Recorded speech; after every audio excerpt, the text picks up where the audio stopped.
selector. Rewind selector.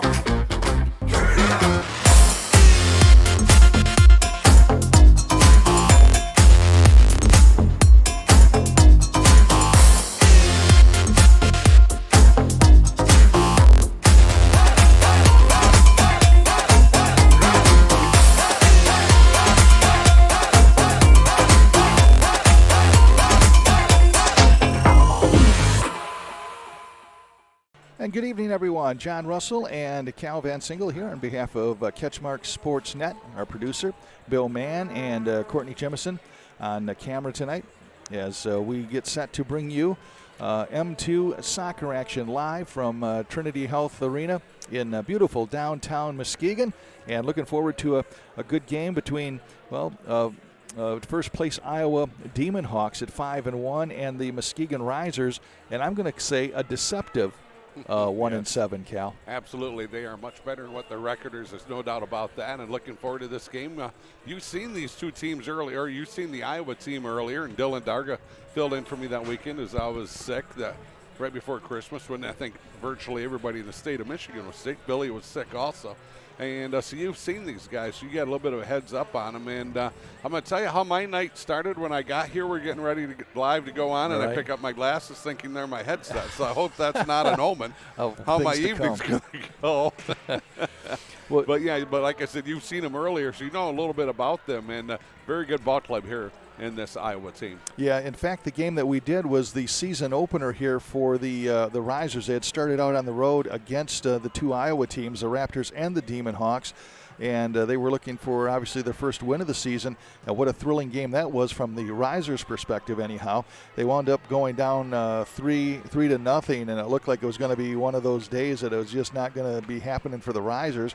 Risers came back. The score was, I think they came within one goal, and then the Demon Hawks built the lead up to 6-2, and then Dylan and I looked at one another and said, "Okay, let's stick a fork in them. They must be done." And then Muskegon came back, 4 unanswered goals to tie it. Wound up getting a 7th goal to take the lead. Then the Demon Hawks tied it as time was running out, just about in regulation, and then they went to an overtime.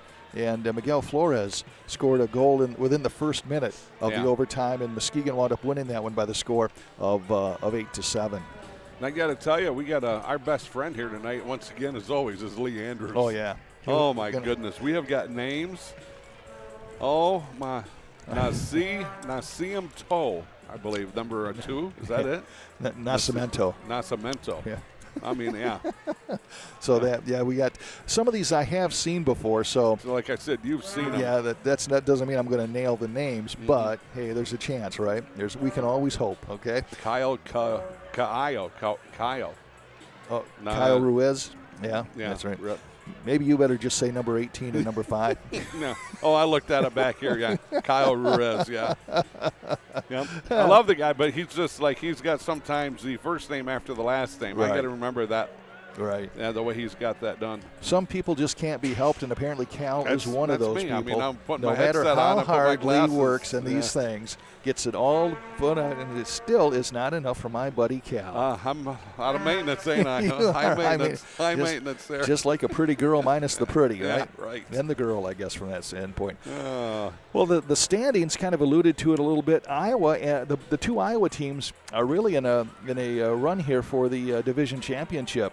Only a handful of games left. The Iowa Demon Hawks, who are here tonight, are in first place, 5-1 in the Northern Division. The Iowa Raptors are right behind them at 4-1, and then you have the Rochester Lancers, and we watched them play their first 2 games of the season because of the scheduling. They didn't really even start their season until it was almost the halfway point, and they had 2 games back-to-back here in Muskegon. Looked very, very good. We were really impressed by them, and they have continued to kind of hold serve as they are 3-1 in the Northern Division, and Muskegon is 1-7. So it only goes to figure when you have teams winning 5 games, 4 games, 3 games, there's going to be somebody that's going to get beat up on a little bit, and it's been Muskegon. But as I said, with the exception of really 1 or 2 games, Muskegon has been in every single game. Probably the biggest blowout Muskegon faced was to these Demon Hawks over in Iowa. by the score of, I believe it was 17-4 was the final score. That's really the only game that Muskegon just wasn't in. In fact, I can give you kind of the lay of the land as far as Muskegon and the Demon Hawks go. Go back to December 10th. This was over in Iowa. The Muskegon Risers were defeated by the Demon Hawks by the score of 11-6. And then the game that we talked about back here in Muskegon on December 17th, the home opener here at Trinity Health Arena for the Risers. Risers winning that thriller in overtime by the score of 8-7. And then most recently, back on December 29th, the Muskegon team took a throttling by these Demon Hawks by the score of 17-4. And one thing that I should mention about the Demon Hawks here, they're going to be without their Mr. Everything. I mean, they've got a guy on this team here by the name of no, it's not him either. Is he? I put Cal down for us. It's. I was just biding my time. By the name of Ricardo Diagos. And he has 14 goals, 12 assists. He's not, it goes without saying, he's leading the league in scoring, but he's just about leading everybody in scoring. And we understand that he is up in Florida. Obviously these teams have affiliate agreements, or most of them, with the Major League Soccer. Yep. And certainly Ricardo belongs there. In fact, kind of an interesting story. Early in the season, there were about 3 players for the Demon Hawks that had visa trouble getting into Florida, but they could get into Iowa okay, all right?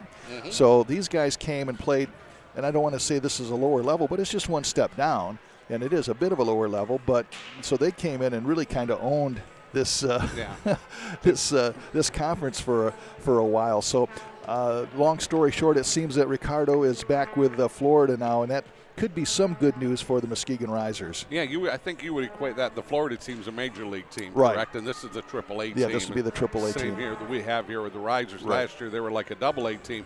To my understanding, now they're a AAA team. So and that shows with a 1-7 record, yeah, I think. It certainly does. You know, like if you took a AA baseball team and the next year they were all AAA, they're not going to win a lot of games in that inaugural season. Right. You know, maybe the second and third season it would probably start to improve and get better. So don't be surprised this Risers team is much better, especially when they start to, maybe if there's an overhaul of this team a little bit, and they try to get maybe some more of these the major league players to come in. Right.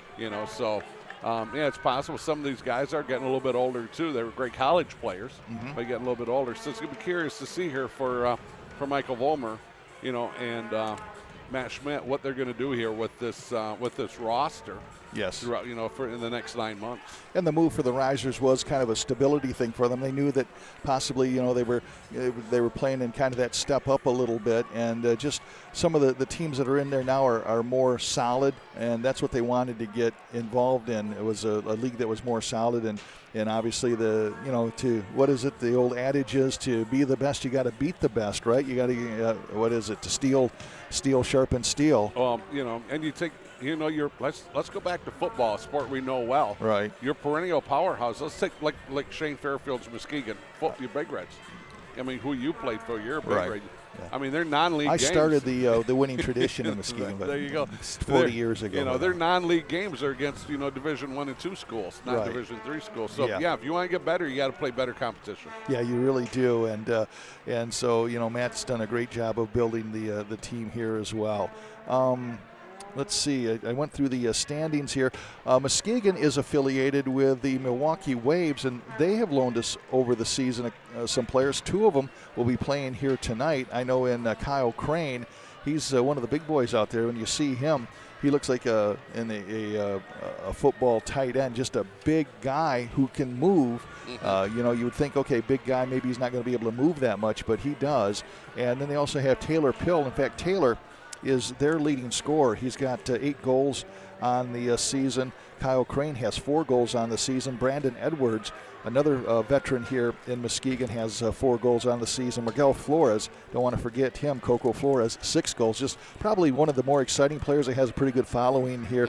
And when he gets on the floor, a little bit of electricity. You can just see you can just sense the energy. Yeah, you take a look at a lot of these Risers guys, their ballpark all within a few inches of each other. Right. And then Crane steps out there. You know, he's just one of those, you just go, oh, Crane's out there. Yeah. I mean, you don't got to glance at a number. You don't got to glance at it. All you got to do is look. And, I mean, he's a big young man. And, man, he's a very good player.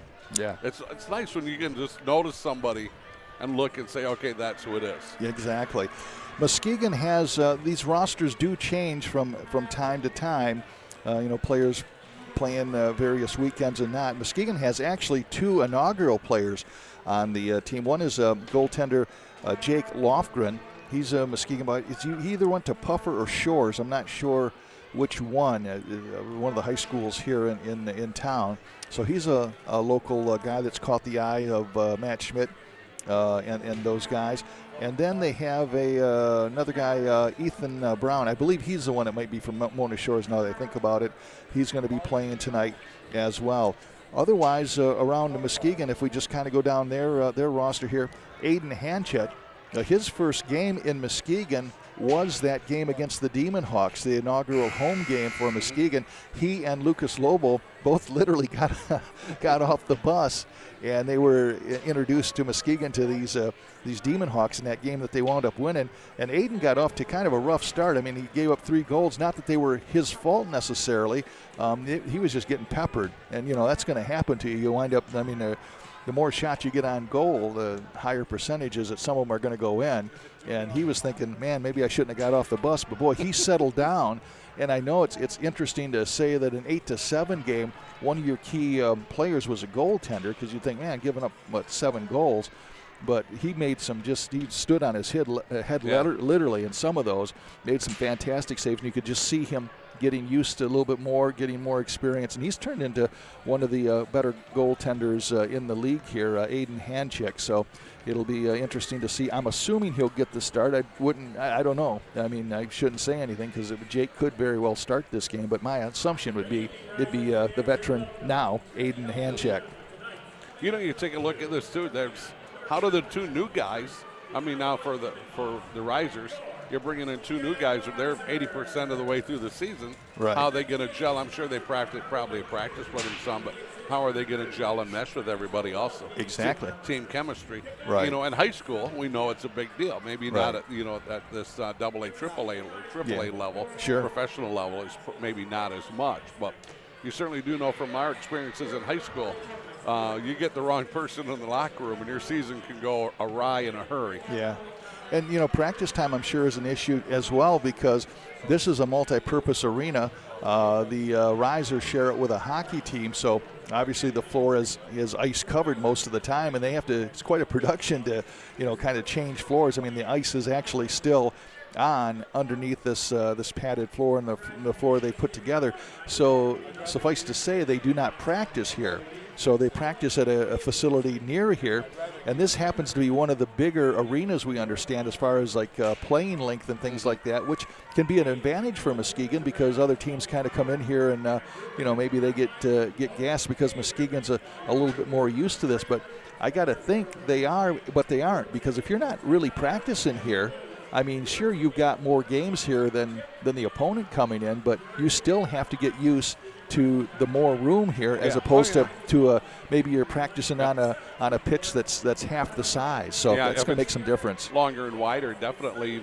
Sometimes too, you take like football, basketball. Let's go back to that. Mm. You have your practice field, so you don't tear your game field up. Unless it's turf. Right. Some gyms for varsity, maybe you're practicing in an auxiliary gym. Mm-hmm. So, but it's definitely a little bit different because if it's your home field or gym, you are way more used to it. But when if this is the only time you're getting on it, right, it's for games. Sure, yeah, it does make a difference. Yeah. Talk about the Iowa Demon Hawks again, kind of bouncing back and forth as we kill some time here, and we're still trying to work on our microphone for Lee down there and see if we can get him on board here during especially during the introductions, because he does a great job with that. It's amazing. The Demon Hawks have the second leading goaltender in the league in Rainier House, and he has a goals against average. Well, he's got 4 wins, so he's actually leading the league in wins. His goals against average is 5.67, which is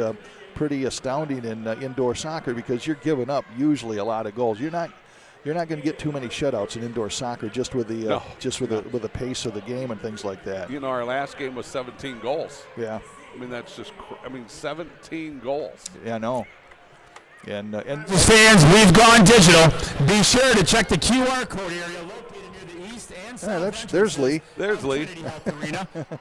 Our website at www.muskegonrisers.com. There we go. For tonight's player I think we got roster. him under control. All right, there we go. Thank you, Billy. Appreciate it. Can you hear everything okay, Cal? another year of my slim to none hearing taken away from me. Exactly. Well, we do appreciate Billy working on that for us. Absolutely, yeah. The Demon Hawks, like I said, I was talking about their goaltender in Rainier House. He's one of the leading goaltenders. He's actually leads the league in save percentage. But I think where we were going with that was, we had you have these high scoring games, and your inclination is, man, the goaltenders must not be very good. But we've said it before, a team can fall down, and we've seen it time and again, 3 goals, and you'd be thinking, okay, this is it. But things change in the bat of an eye, literally. 2 weeks ago we were here, right, and it was 3-0, just like that. And then all of a sudden, boom, here come the Risers. Then I remember that. Then they got the lead at a point. Sure. Then it was basically a 1 or 2 goal game throughout the rest of the game. But remember, we were thinking, oh boy, here we go. They're down 3-0. Yeah. And finally they got a goal, and they got another one, and it's 3-2. Okay, here we go. We got a ball game. Sure. Some of the leading players, or at least folks that are leading the league or near leading the league for the Demon Hawks, you would assume that they're going to have a lot of them, as they are the top dog right now. A guy that's kind of interesting, leading in penalty minutes, Rafael Nascimento. There I go. Had that in practice. This works so well, but he's got 9 penalty minutes, which doesn't sound a lot, but that's a heck of a lot in a soccer game. Then they got to Diego Petuza. He's up among the leaders in blocks. He's got 7 block shots. They have Thiago Freitas, who is leading the league in assists with 16, and then they have Lucas Malaguez, 4 goals and 3 assists, and they are without their leading scorer in Diagas, who is playing up in Florida right now. So still, even though they are losing him, they still obviously have some weapons. Yep, Lee Andrews was nice enough to email us this roster this afternoon, and I seen it before you did, and I went, I don't feel so well. Yeah, this is Cal's first time seeing him. I did have a game with most of these guys. Yeah. So, and I just thought, oh my, this is the worst roster I've ever seen. I mean, it's a great roster, but for names. Right. You know, and like you said, you've seen them before. You're a little bit more familiar with them. Set myself up for failure here. Man, what's your wife say? Stop picking on me. Yeah. She sticks up for Cal because I pick on him too much. No, you don't. I love it. One thing the Risers do is really connect with the community here, Cal. Yes. And they've got like the junior soccer players all on the floor here. They're getting ready. What the Risers will do is they'll introduce them. Lee Andrews will do that here in a few minutes, and we'll go down to the floor here, and they will high five the kids as they come through this little human tunnel here that they have at the end of the Trinity Health Arena. You know what's crazy is Iowa's not out here, so are they going to let Iowa come through first? Oh, you know what? If you haven't gone to the tunnel yet, please head over to the Bud Light stage. Oh, they're getting the tunnels. They're rounding up the kids and the coaches right now is what's happening. Yeah, normally I always thought Iowa came out first, didn't they? They do. And so they're going to run through the tunnel first. And must be. Wonder if they're going to high-five the kids. Yeah. They're on high-five duty here. That's for sure. Again, the standings here. You got something, Cal? No, I'm good. You're doing sign language? Yeah, I'm doing sign language. Okay. All right. From that blast of sound there. Again, in case you missed it, the Iowa Demon Hawks in first place at 5-1. The Iowa Raptors are in second place at 4-1. Rochester Lancers at 3-1, and the Muskegon Risers at 1-7. Interestingly enough, even though the Risers appear obviously to be out of the race for the championship in the North Division, they are still a key component in this because obviously they have to play tonight the Demon Hawks. Mm-hmm. They put a loss on the Demon Hawks. The Raptors are going to be like their best fans right now, rooting for the Demon Hawk or for the Risers over the Demon Hawks. And then next time that we do a game here back on March 3rd, it'll be the final home game for Muskegon. is you will have Muskegon playing the Iowa Raptors. So might be like the Raptors will root for Muskegon tonight, but March 3rd, they're hoping that isn't going to happen for sure. Looks like we're getting set for the this. How many times back in the day the Tigers and remember back in the day Toronto and the Blue Jays and, right. the Baltimore Orioles and all that, how you would, you'd root against them one weekend and root for them the next weekend. Race. Detroit was in all those pennant races Sure. back in the day. Yeah, exactly. Muskegon, we did touch on this a little bit. Taylor Pill, their leading scorer, 8 goals, 1 assist. Miguel Flores, 6 goals. He's a veteran, been here for a few years. Like I said, he's one of the local favorites here, Muskegon guy.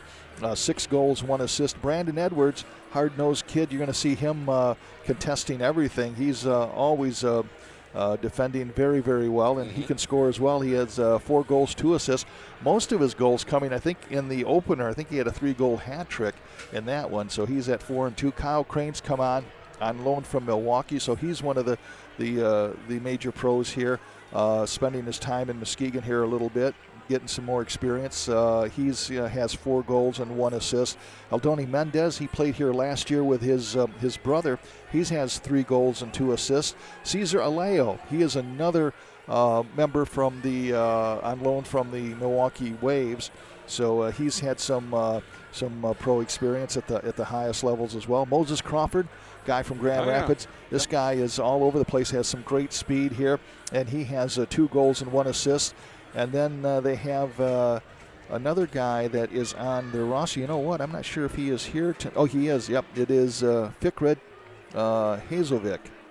He's got 2 goals, and he's only played, I think, a couple of games for Muskegon. I think this is only his second game. He had 2 goals in the win that they had the other night that we were here against the Raptors, I believe. Yep, and if there's going to be a little scrum on the field, don't be surprised if Cody Loss is not involved with that. Exactly. All right, here goes the starting goalkeeper, number 88, Rainer Haas.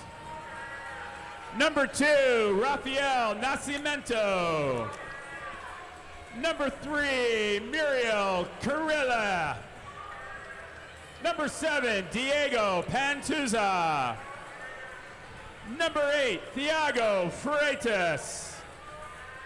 Number 10, Lucas Malaguez. Number 12, Macon Carneo. Number 15, Guilherme Pereira. Number 16, Rafael Derujo. Number 18, Bruno Almeida. Number 19, Guilherme dos Santos. Number 26, Kyle Ruiz. Number 28, Quinton Arno. Number 39, Pedro Jurno. And number 66, Geraldo Oliveira. The video photographer is Mr. T, and the head coach of Iowa is J.R. Fernandez.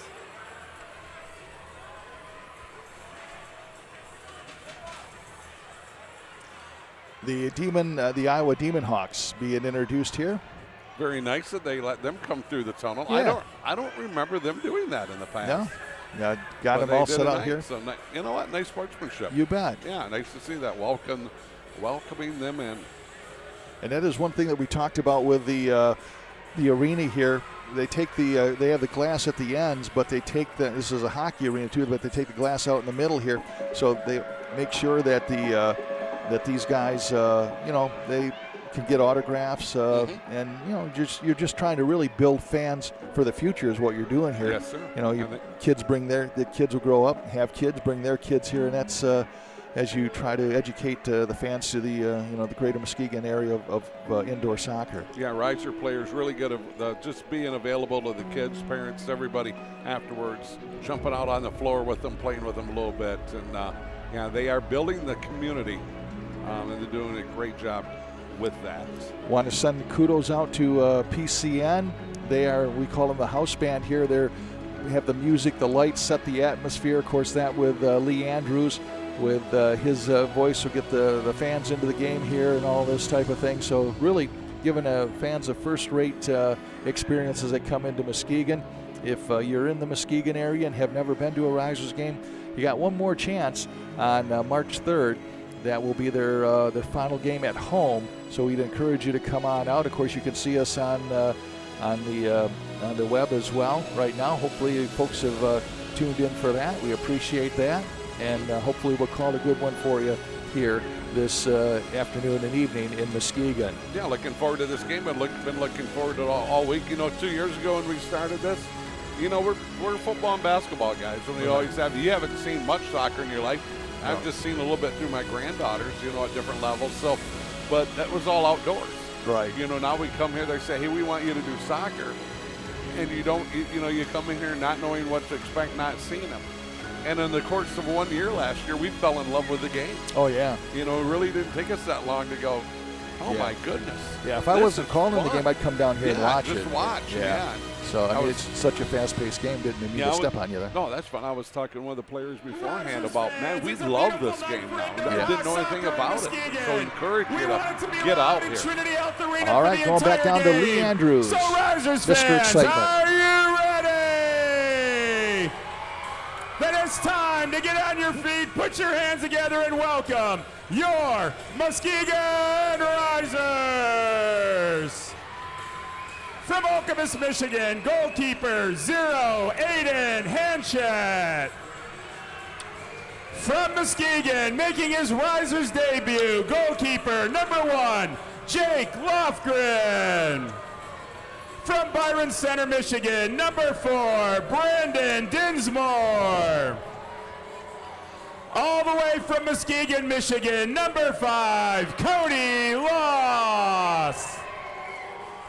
Also from Muskegon, number 6, Brandon Edwards. From Guatemala City, Guatemala, number 7, Aldony Mendez. From Kentwood, Michigan, number 8, Fikret Hazelvik. From Wyoming, number 12, Cesar Alayo. Also from Muskegon, making his Risers debut, number 13, Ethan Brown. From Watertown, Wisconsin, number 14, Taylor Pill. From Grand Rapids, Michigan, number 16, Braden Texer. From the land, Cleveland, Ohio, number 17, Steve Merker. From Fort Collins, Colorado, number 22, Kyle Crane. From Grand Rapids, number 23, Moses Crawford. From Brighton, number 27, James Dutcher. And from Muskegon, number 28, Miguel Flores. The athletic trainer is Jasmine Stark. Assistant coach Ryan Wagonmaker. The head coach of your Muskegon Risers is Michael Vollmer. Let's hear it for your Muskegon Risers. All right. Looks like we're getting ready for some action here with Lee Andrews, our PA announcer, giving her rousing renditions of these starting lineups. Yeah. The Demon Hawks coached by J.R. Fernandez and the Muskegon Risers coached by Michael Vollmer. Time now for our national anthem. And the brave men and women serving in the armed forces throughout the world with the playing of our national anthem.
Let the games begin.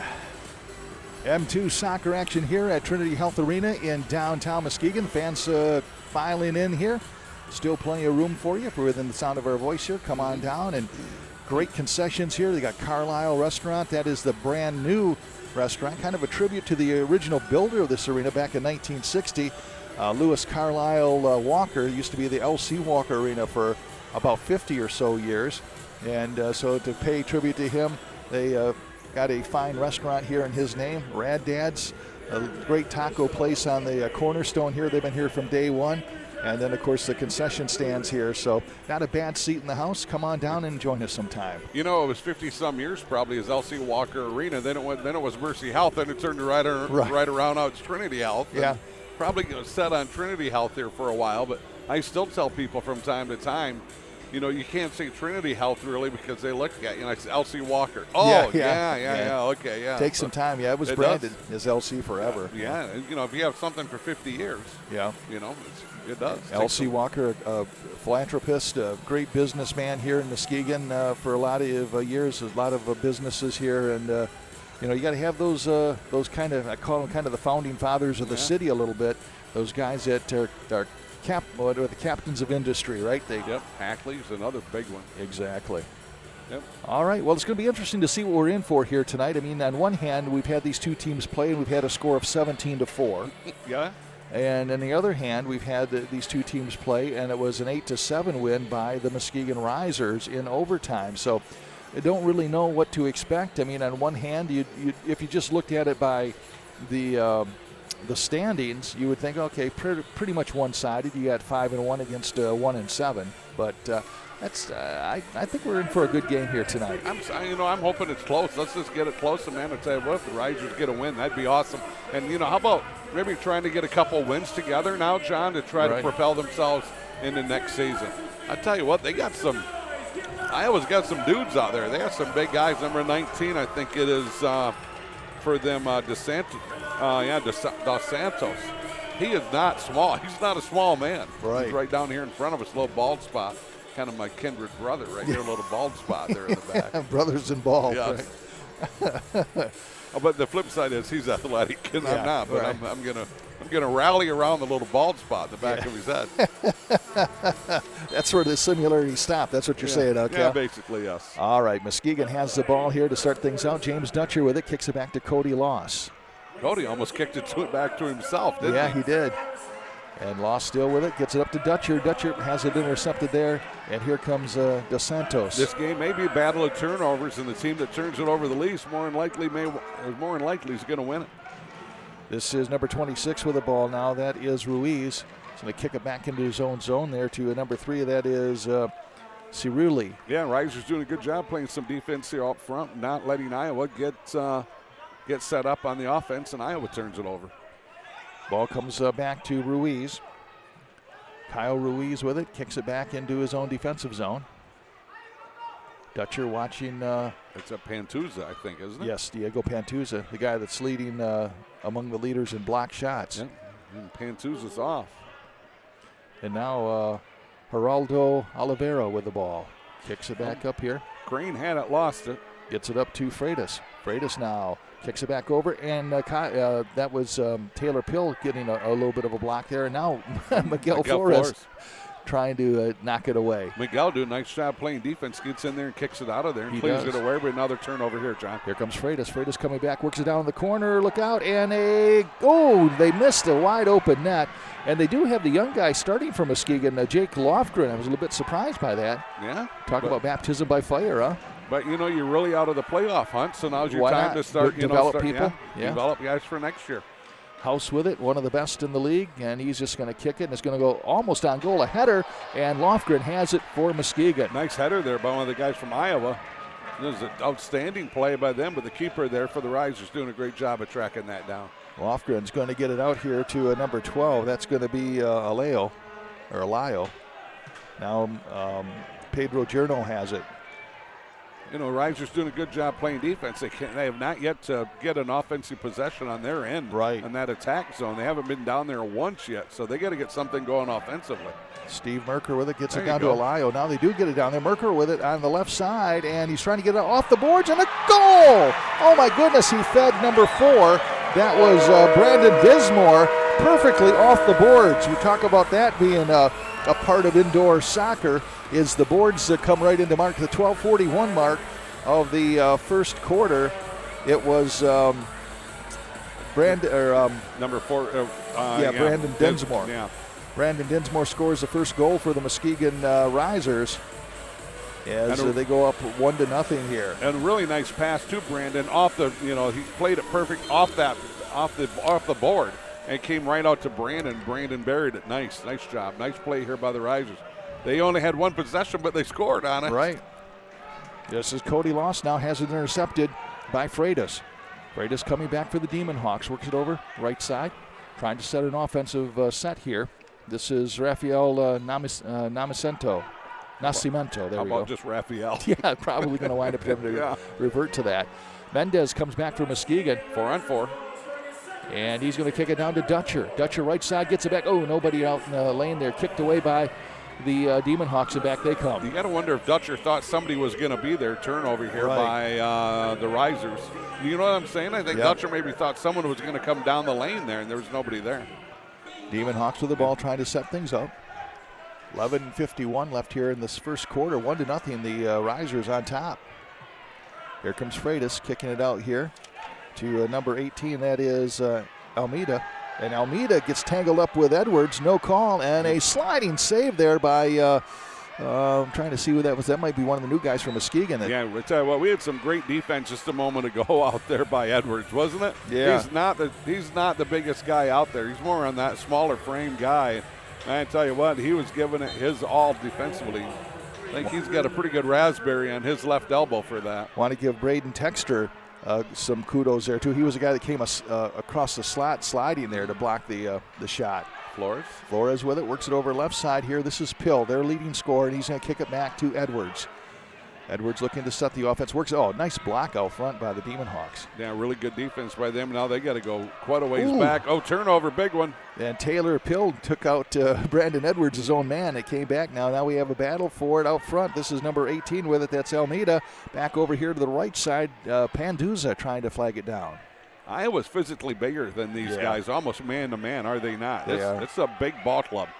Ruiz now, they're going to kick it back, and they're going to reset things here. Demon Hawks with it. 10:44 in this first quarter, 1-0 Muskegon, but Iowa on the attack. Yeah, they've had one good opportunity so far. Oh, knocked away by Flores. Yeah, great defense by Flores. Brandon Dinsmore now battling for it, and it comes out to Freitas. Good job by Brandon, because he's the one that popped that out of there. Pill kicks it down into the Muskegon attack zone, and right on goal, Miguel Flores, and House cleans it up. Nice job by Pill, though, to get that down to Flores. Yeah. So another opportunity here for Muskegon. 1-0 Risers. Coming up on 10 minutes left here in this first quarter. This is DeSantos. DeSantos now kicks it down over here to Freitas. Freitas shoots, going to be wide to the right.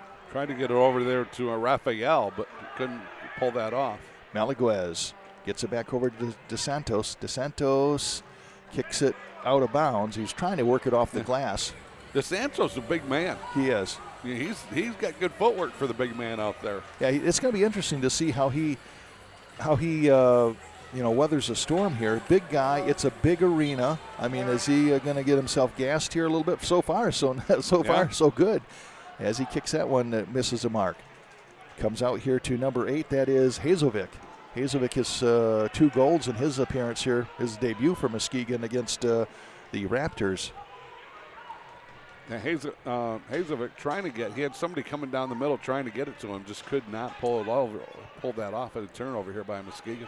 Journo gets it over to Carneo. Now it's up to number 7. That's Patuza. Patuza in the middle, and a nice pass from Patuza over to DeSantos, and DeSantos scores as actually the goaltender had to play the man over on the left side, the left side there, and that left the pass over to DeSantos, who knocked it home for the Demon Hawks, and we are tied at 1 at the 9:19 mark of this first quarter. Yeah, Cody Loss up along the sideline here on that board, kind of went for the steal, and he got past him.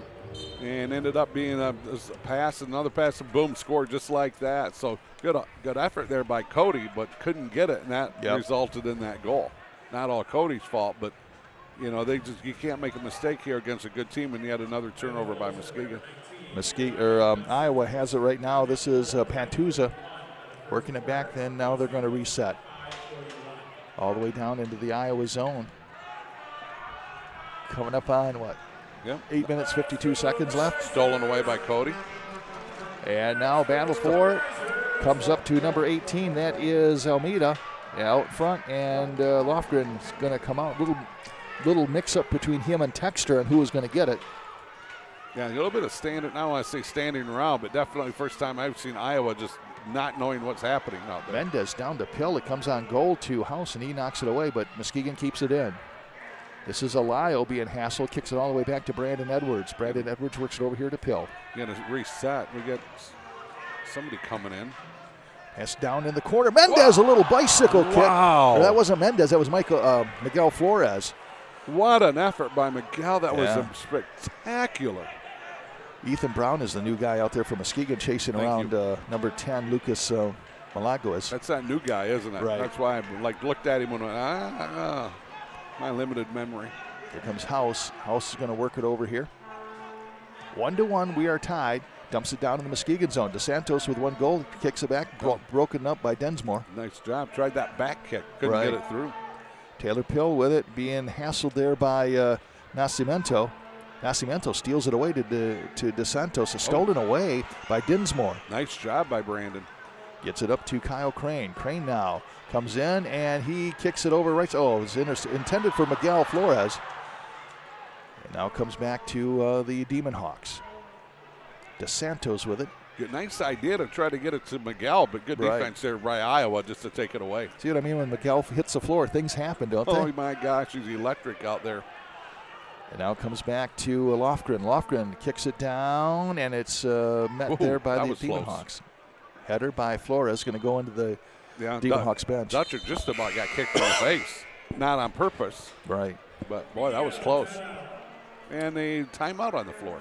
Timeout on the floor at exactly the 7-minute mark of this first quarter. We are tied at 1. Scoring for Muskegon to open the scoring at the 12:41 mark of the first quarter. Brandon Dinsmore on the goal there, and after the kick off the wall. We got a chance, I believe, to take a quick timeout here, so we will do that. You are watching Risers Soccer here on the CatchMark SportsNet.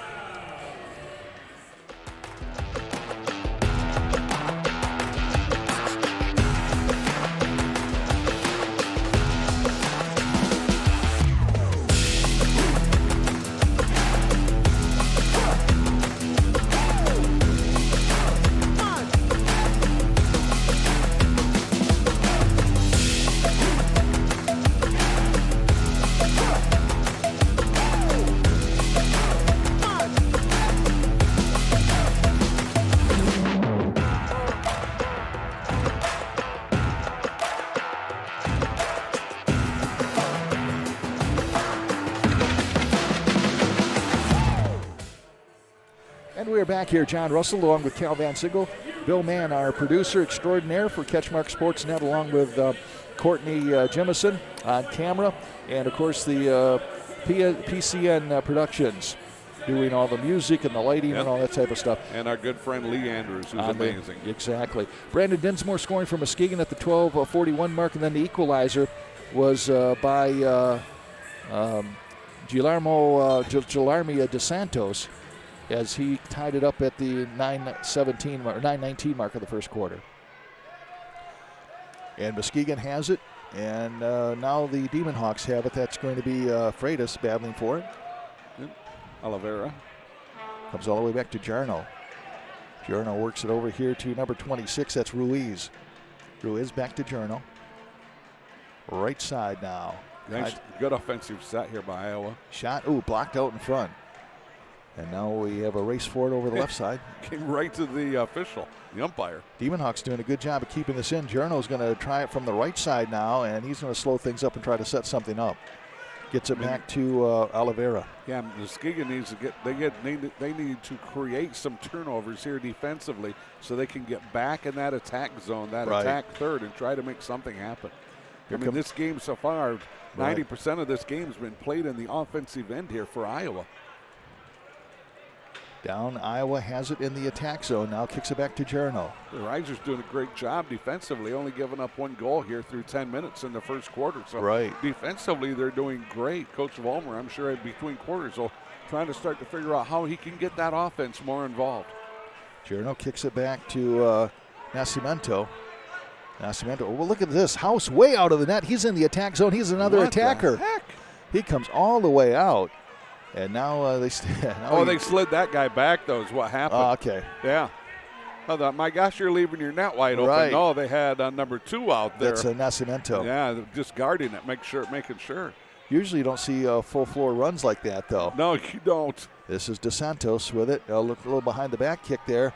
And it comes over to Pantuza on goal, and Lofgren has it for Muskegon. Remember the old Cleveland goalie? He used to love it. He always wanted to get in on the action, too. It was a year ago. I can't remember his name. You might remember him, but he was always way out of the Rusa. Yeah. He was always way out of the net. Yeah. House not having a lot of work, so got a little bit bored. So he said, "I'm gonna make something happen." Here's Mendez now. Mendez working his way up to the front side to Pill. Pill with it off the boards there, being pushed into the boards there. Yeah. And trying to work it out. He had Crawford there in the crease and just couldn't get it to him. House picks it up, and he's going to leave it for Oliveira. Crawford cut his hair on us, and last year it was so easy when he hit the floor, you could tell. Right. 4:31 left here, first quarter. We're tied at 1. Here on the attack is Iowa. This is number 26 coming down. Ruiz kicks it. It's going to be off the glass, and Cody Loss waiting for it to come down, but it goes out in the crowd. You kind of got to think. I think Kyle Ruiz there was going to go. I'm going to go off the glass over to the right side because he had a Demon Hawk. He had a teammate coming down, but it sailed into the crowd. One thing you can use the glass and the boards here. We saw Muskegon work that to their advantage on the opening goal. Dutcher now passing it over to Flores. Dutcher just so electric with the ball, isn't he? Yeah. A couple of these guys out here can just do magic when they have that ball. Lost to Crane. Crane now has it stolen, and back come the Demon Hawks. I tell you what, 4-on-3 if they hurry. Look it down to Almeida. Almeida and puts it right on goal, and Lofgren saves it. Nice job by the keeper there. This boy, Iowa had a guy coming right down the middle. Cleanup would have went right to him. Another one right on goal to Lofgren. He's going to catch it. He's going to roll it out to number 12. That is Lyo. He's got a lot of work here so far in that first quarter. He's answered the bell almost every time. Right. Tied at 1. Coming back for it is Maliguez. And this is Pill working over to Merker. Merker off his chest to Flores, who takes it off the chest. Oh, behind the back kick to Edwards. That kid's electric, you know. He's just an unbelievable player. And now Iowa has it again. They'll look to reset with the 3:10 mark of the first quarter. Jarno works it back to, I believe it's Oliveira, back to House. House now. Jarno, this is Edwards and Jarno colliding. Yeah, doing a nice job by Edwards trying to get the steal there, but good effort, just couldn't pull it off. Right. Here comes Demon Hawks. Oh, nice save there by Lyo. And beautiful save by Lyo. Spin did a 180. Look at this. Here we go. Oh, and a turnover. Yeah, got a little bit of waste from Flores there. And Flores gets his foot in front of it, and it comes over to Iowa. That's Pantuza. Risers with a 3-on-1 and couldn't convert. Oh, my. Back into the Demon Hawks end at 2:34 in this first quarter. I tell you what, great defense here by the Risers. That defense is keeping them in the game here. But they got to get some offensive attack. They got to get some shots on goal here. This is a great Iowa team. You've already seen them, but they're phenomenal. Over to the left side. Oh, nice save off the chest of Lofgren. That was a shot by Cornell. Great shot on goal. Nice, beautiful save. And now this is Lyo. Lyo getting it out to Flores. Little line change coming up here. Mendez trying to work to the left side of Flores. Flores puts it right on goal, gets behind House, and then a rebound kick by Mendez, and it's saved by House right in his breadbasket. Oh, man, I tell you what, Mendez had a great opportunity, but the keeper there for Iowa. Cut the angle. Yeah, just fantastic save by him. One of the best in the league. 1:46 left here in the first quarter. We're tied at 1. And this is a block by Hazelvik, and he's going to start an attack for Muskegon. Thiago over there just kind of kicked it in, almost right into him. Nice pass. Pass down to number 13. That's Brown. Ethan Brown on goal, and another nice save by House. Good shot on goal, though. Nice shot on goal. Mendez works it over front. They score! Mendez gets a pass over to Densmore, and Densmore has his second goal of the evening at the 1:27 mark of this first quarter to make it 2-1 in favor of the Muskegon Risers. What a pass, though. Then it came out, and I think he hit it, if I remember, it hit against that wall and came back. And yeah, Mendoza. And Densmore right there gets, and how quickly he got squared up on it to get a good swing on it, too. So fortunately the ball came right to him pretty cleanly, but nice swing, nice square, nice swing with the leg, and it went right in. 2 goals tonight for Densmore. He's got 3 on the season. And now the shot right back on goal. Lofgren has it. Muskegon has recaptured the lead 2-1. Yeah, nice job by Pill just to get it to the keeper. And it helps him to kind of just to reset. Iowa had a guy coming down hard from that left side, and Pill goes, no, let's just get it out of here. Right. Down to 1:15 left here in the first quarter. John Russell, Cal Van Single, CatchMark SportsNet crew, Bill Mann, and Courtney Jemison. And now House going to kick it off the glass. Cody Loss with a header there. Comes out to DeSantos with the goal for Iowa earlier. Well, what a pass. Behind the back kick, and it is going to be no. It was a save somehow by Lofgren. My goodness. How did he get in there? Holy cow, great bid there by Pantuza, but Lofgren got it before it went across the goal line. I want to know how he saved it. I mean, we couldn't see it, but it was an incredible save. 42 seconds left now. This is Loss over the corner against DeSantos. Back to Lofgren. Lofgren now kicks it back to Crawford. Crawford works it over here to Loss. Cody Loss with 21 seconds left. Loss now kicks it up to Crane. Crane right side kicks, shoots. Oh, nice save there by House. That was going in. Header, and that is going to be Texter with a header. And now the kick by Pill comes back to Crawford with 17 seconds left. I tell you what, we got some offensive movement going here now. Now 10 seconds left. Go ahead, Johnny. Quality chances for Muskegon. Now they're going to dump it down there. You got to Crane out front, but knocked away by Nascimento. Here comes Iowa with 3 seconds left. This is DeSantos with 1 second, and this quarter is going to come to an end with the Muskegon Risers hanging on to a 2-1 lead after 1 quarter here at the Trinity Health Arena between the Risers and the Demon Hawks. So are we staying here, or are we taking a break? What are we doing? Going to stay here, it looks like. Okay. I'll go ahead and do a little bit of a scoring recap here. You can say the scoring recap for Muskegon is Brandon Dinsmore. Yeah. 2 goals for Dinsmore, 1 for Iowa. Dinsmore opened the scoring at 12:41 mark of the first period when he scored on a nice, I'm forgetting now who got the assist on that, but somebody knocked it off of the boards, came right out to him, and he knocked it in there. Playing the boards perfectly was Muskegon. I think that was Pill. Was it? Okay. Maybe. And then you had DeSantos scoring for the Demon Hawks at the 9:19 mark of the first period to tie things at 1. And then he had to go all the way to the 1:27 mark, just about the end of the first period. And it was Brandon Dinsmore on a great assist from Eldoni Mendez. From the left side, passed it over to Dinsmore. Dinsmore banged it home, and that's where we stand with the Muskegon Risers leading this one by the score of 2-1 over the Demon Hawks of Iowa. You tell you what, John, the first 12, 13 minutes of this, we didn't see a lot of offense from the Risers here. All of a sudden, that last 2 minutes, man, we've seen a lot better offense. We've seen some quality shots on goal. We've seen opportunities for them. It was really great to see. Coach, you got Coach Vollmer over there too. I'm sure he's making adjustments as this game goes on. Muskegon playing really well right here against a really good Iowa team. Right. I can see why they're leading that conference so far. They are phenomenal. Yeah, they really are. And go ahead. The biggest thing I've noticed about them, you've seen them like you did that game earlier in the season when I was sick. How big they are physically. Yeah. I mean, they're like, maybe height-wise they're close. Right. They seem to be like that 20, 30, 40 pounds heavier per man, and they're in great shape. So I'm just impressed with this ball club. But how about the Risers? Here with a 2-1 lead here against a great team. Coach Vollmer's got to be really happy at this point. Exactly, yeah. You're 1-7 going against 5-1. Now, granted, Iowa is without their, Mr. Everything, and Ricardo Diagas, who's got 14 goals and 12 assists. I mean, you take 14 goals, 12 assists away for a game. That is a significant, that's a significant hole to climb out of.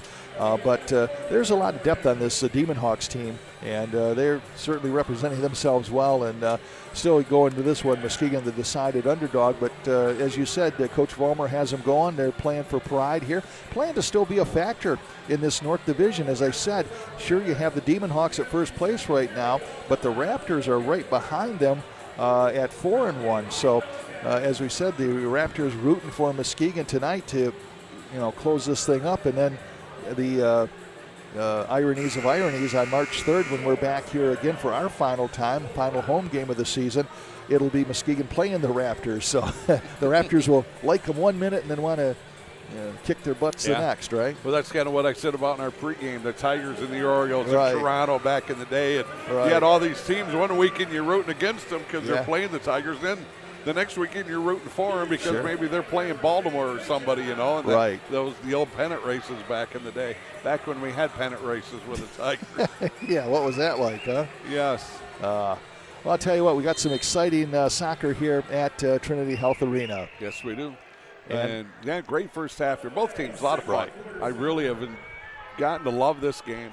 Muskegon, you kind of hit on it. They haven't had a lot of shots, but, boy, they've had some quality shots, haven't they? They have, especially the last 2 minutes here. They played so much better, I thought, on that offensive end. Here come the Demon Hawks. Go ahead. But definitely, Iowa's, 85% of this game or so has been controlled here on that offensive end here. Right. By Iowa. It's so credit Michael Vollmer and that defense playing really well, but the young goalie, he's held up. He's done a great job. How long can you keep this great offense down, though, is what I want to know. Right. Yeah, that is the $64,000 question. Look at House all the way out to midfield again. He just likes to roam. The better goalies seem to be like that. Mm-hmm. They know what they can get away with, apparently. And now Muskegon, this is Dutcher kicking it up to the new kid. Yeah, that's number 8. That is going to be nope, that's Hasovic. Oh, is it? He's kind of the new kid. He's only played one game here off the boards, and it goes right on goal. That's why he looks like the new kid. Out in front, and Iowa's there to clear it, but not quite. This is Alayo with it, kicks it, going to go high off the glass, and Jarno has it for the Demon Hawks. Jarno works it up to Almeida, and now Jarno gets it back. Nice footwork by him. Oh, fancy. Look at that. Nice movement. Iowa looking to set an offense here. 2-1 Muskegon with the lead just underway here in the second quarter. Trying to make something. Stolen away, stolen back, stolen away. Comes back to House. That's how quick things happen in indoor soccer. House now kicks it down in the Muskegon zone. Battling for it down there is Almeida. Almeida getting an angle, passes over right side. Oh, great save there by Lofgren on a nice shot from the left side. The youngster. I mean, that's another great save. I'm kind of surprised he had one extra pass there. Right. I mean, I kind of thought he might just load up and take it from the right side. Yeah, Ruiz making a bid for a goal, and boy, just I'll tell you what, Lofgren has risen to the occasion here tonight for his first his debut in net, right? Played very, very well so far. Nascimento works it out here to Lucas Malaguez. Now, we cannot make those names up, can we not? If we could, we'd be making up easier ones, that's for sure. Pass another shot right on goal. That was DeSantos and taken down by Lofgren. I tell you what, DeSantos, when he's out there, he's involved. He is. Is he not? Right. That guy is involved in a lot of things. And Lofgren clearing it out. Comes up, a little reverse kick there by Ethan Brown. Over to Dutcher. Dutcher left side. Coming out was House, and he's going to kick it up off the netting there. So another nice save there by House. The goaltenders have put on a show here so far.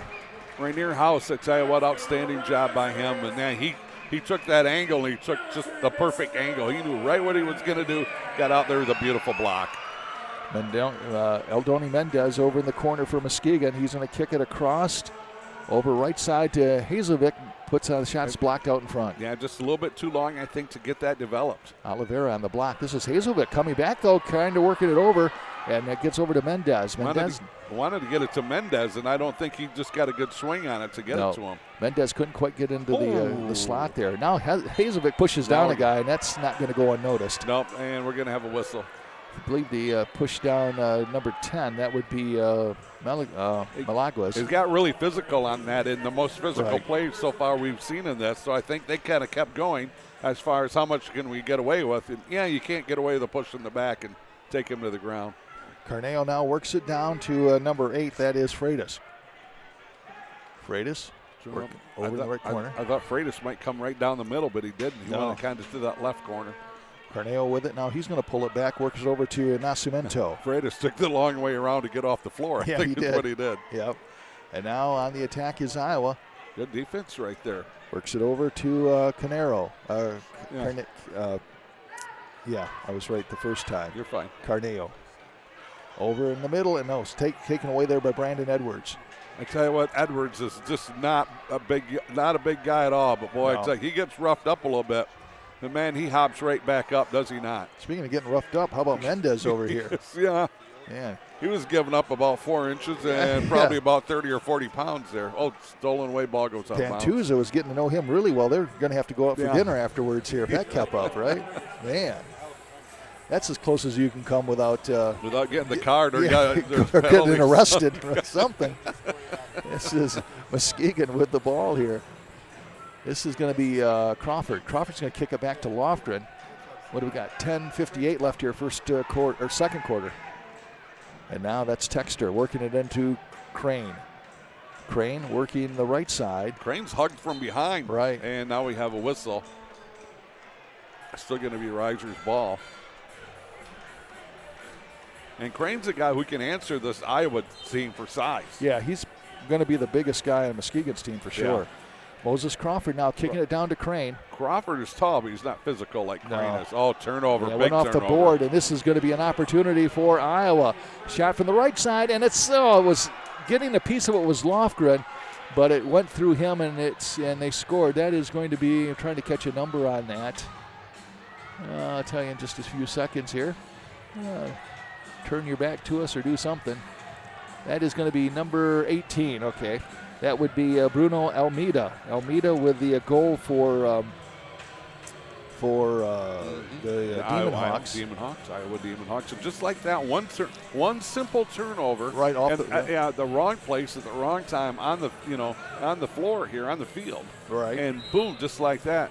And I'll tell you what, Bruno's fast. He's got good wheels, and he just took off and he just kind of outran. Right. None of the risers could catch up with him. And Lofgren got a piece of it, but just not enough. It was a good enough kick that it got in behind him. You almost wonder maybe did he come out too far? I'm not a keeper, I don't know, but he was definitely out there with. But you did stay at a Holiday Inn last night. I did, Right? yeah. Nice, comfortable sleep. This is Lofgren picking it up. And he's going to work it over to Cody Loss. Loss is going to kick it, clear it, but it comes out to Iowa. Oh, this is Merker. Merker trying to get it, but DeSantos intercepts. Yeah, he was on the run. Imagine that, DeSantos Right. involved with. Pass out to him. Yep, DeSantos coming back with it, and he makes a pass over. Merker is going to intercept it for Muskegon. Steve Merker, Cleveland native, gets it back to Loss. Loss now coming up. That guy can fly, can't he? He's got good speed. He's not a kid anymore. Oh, Here, now you got a 2-on-1. Here comes DeSantos, right side off the boards, comes out in front, kick, a nice save by Lofgren. My goodness, oh my gosh. Great offensive set, though, wasn't it, by Iowa? Exactly what they wanted. Flores coming back quickly for Muskegon, Man, works it out to Mendez. Mendez right side shoots, off the goal post. And they had an opportunity. Here we go. Now we got a 2-on-0. Look out. This is DeSantos with it. Right side. DeSantos kicks it. Oh, that just misses. Oh, man. We're wide left and wide right here, Right. all over the place all of a sudden. Cardano shoots, and that's going to go wide. He centered that through. There's nobody there. DeSantos with it now, working over the right side. He's being watched by a couple of risers. Kicks it down, and getting down there's Brandon Edwards, picked up by Lofgren. Edwards hits the deck again. Oh, we got a run going. Aleo. 3-on-2. Yeah, Aleo's got Mendez out in front of him. Can't quite get the ball over. Nice block by Journal to keep it from getting to Mendez. Yeah, that's just a really nice block by him out front there, Guillermo. This is Dutcher. Oh, he tried it for a steal, but he's going to get called for a penalty. Oh, we got a guy down. I don't know if this is going to be a card or not. Yeah, we got an injured Demon Hawk. No, this will not be a card, but now we have Crane helping out the injured Demon Hawk. Who took him out? Oh, now he doesn't want to get up. Now he gets up.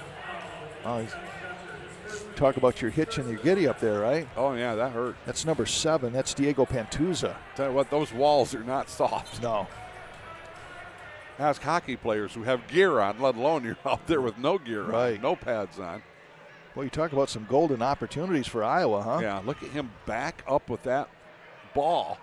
My goodness, what great footwork. Tied it 2-0. Nice save there by number 13. That's Ethan Brown. Yeah, Brown doing a good job. Kicking out momentarily. Yeah. Works it over to Arno. Right side to Jarno.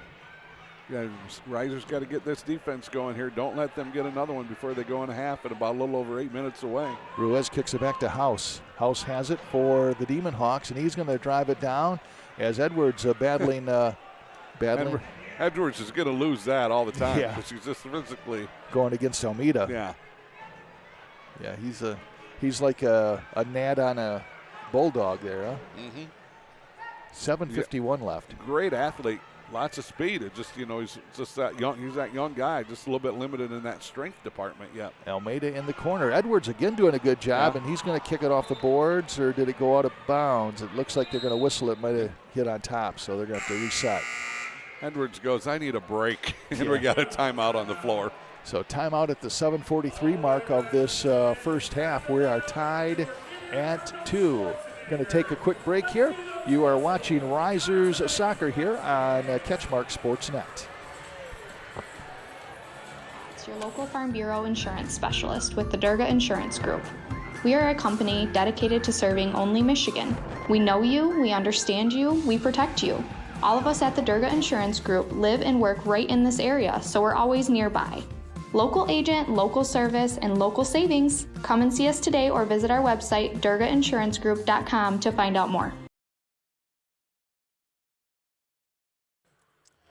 And we are back here at the Trinity Health Arena. John Russell, Cal Van Single, Bill Mann, our producer here, CatchMark SportsNet, along with Courtney Jimison, doing great work on the camera. And, of course, the PNC House Band. And the voice you hear in the background, of course, the one and only Lee Andrews. Works most of the events here at Trinity Health, and rightfully so. And he's our guardian angel as far as coming up with rosters for us. And we owe that man a lot. Certainly more than we pay him. I'm sorry, didn't mean to okay. cut you off, but I thought you were done. But I have to tell you what, they're playing your song from back in the late 70s, early 80s, Macho Man. Yeah, Macho. That's my partner, John Russell. Yeah. Macho Man. Village people, there you go. The village people. He always had that great mustache. And look at Billy. Yep. Billy's song's coming up in the second half. No, there. fourth quarter. Billy, are we singing? Yeah. Are we singing? Come on. Don't have your horn today, Bill. Yeah, where's your horn? Didn't want to buy another one, did you? He left it at home. He is hornless today, folks. Hey, we are tied at 2, being treated to a fantastic game here. We are. Both clubs, Iowa, Muskegon, both here. Let's see if we can keep this going here. Oh, another turnover. How about this? Turnover. I mean, this is how fast this game is. Pantuza, who looked like he was half dead on the floor, is back to action. That's a quick resurrection there, right? Yeah, how in the world do you hardly get off the floor and then like a minute later, I'm fine. DeSantos with it, and it's stolen away or kicked into the corner, I should say, and Pantuza has it. Tell you what, Risers got to clear this and get that out of the offensive end there of Iowa. They got to get this thing out of there, allowing them way too much time down there. Boy, there's a lot of Oliveira works it over to DeSantos, and Crawford working against DeSantos, comes back to Crawford. Crawford gets it, passes it over to Dinsmore, who has a couple of goals tonight. And now he gets it all the way back here to number 12. That's Corneo. Iowa has spent a lot of time here in the last couple of minutes on their end, on the offensive end there. That attack third or whatever you want to call it. Different people call it different things, I've learned. How about a back Almeida. pass? Yep. Shot put by Freitas, and a return kick there by number 10. That was Lucas Malaguez. He shoots and scores. How about that, though? You have the pass. It was a backwards pass. Right. Off the board, and it came right off that board right to him, and he buries it in the net. Right. Yeah. I mean, what a pass by him. I got to try to figure out the number. That was the goal was Lucas Malaguez on the goal. That's his first of the night. Well, he will not turn around from a single number. And that gives I think it's like 3. That gives them their first goal of the that gives him their first lead is what I'm trying to say of the night. Demon Hawks on top 3-2. Thiago was the one. Freitas, he was the one that had the pass. Right. Friday. Beautiful pass. Yep. Great assist by him. This is Dutcher coming back, and he gets it back to I think this is Texter. But then just taken away. Braden Texter playing a little bit of physical out there. Yeah, I tell you what, Dutcher just kind of lost the handle on it. Muskegon finds themselves down by 1, 3-2 now. No, that was Texer. I'm sorry. Yep, number 16. Yeah, it's Texer. This is House. Trying to get a journal, falls down, and it comes out to Pantuza.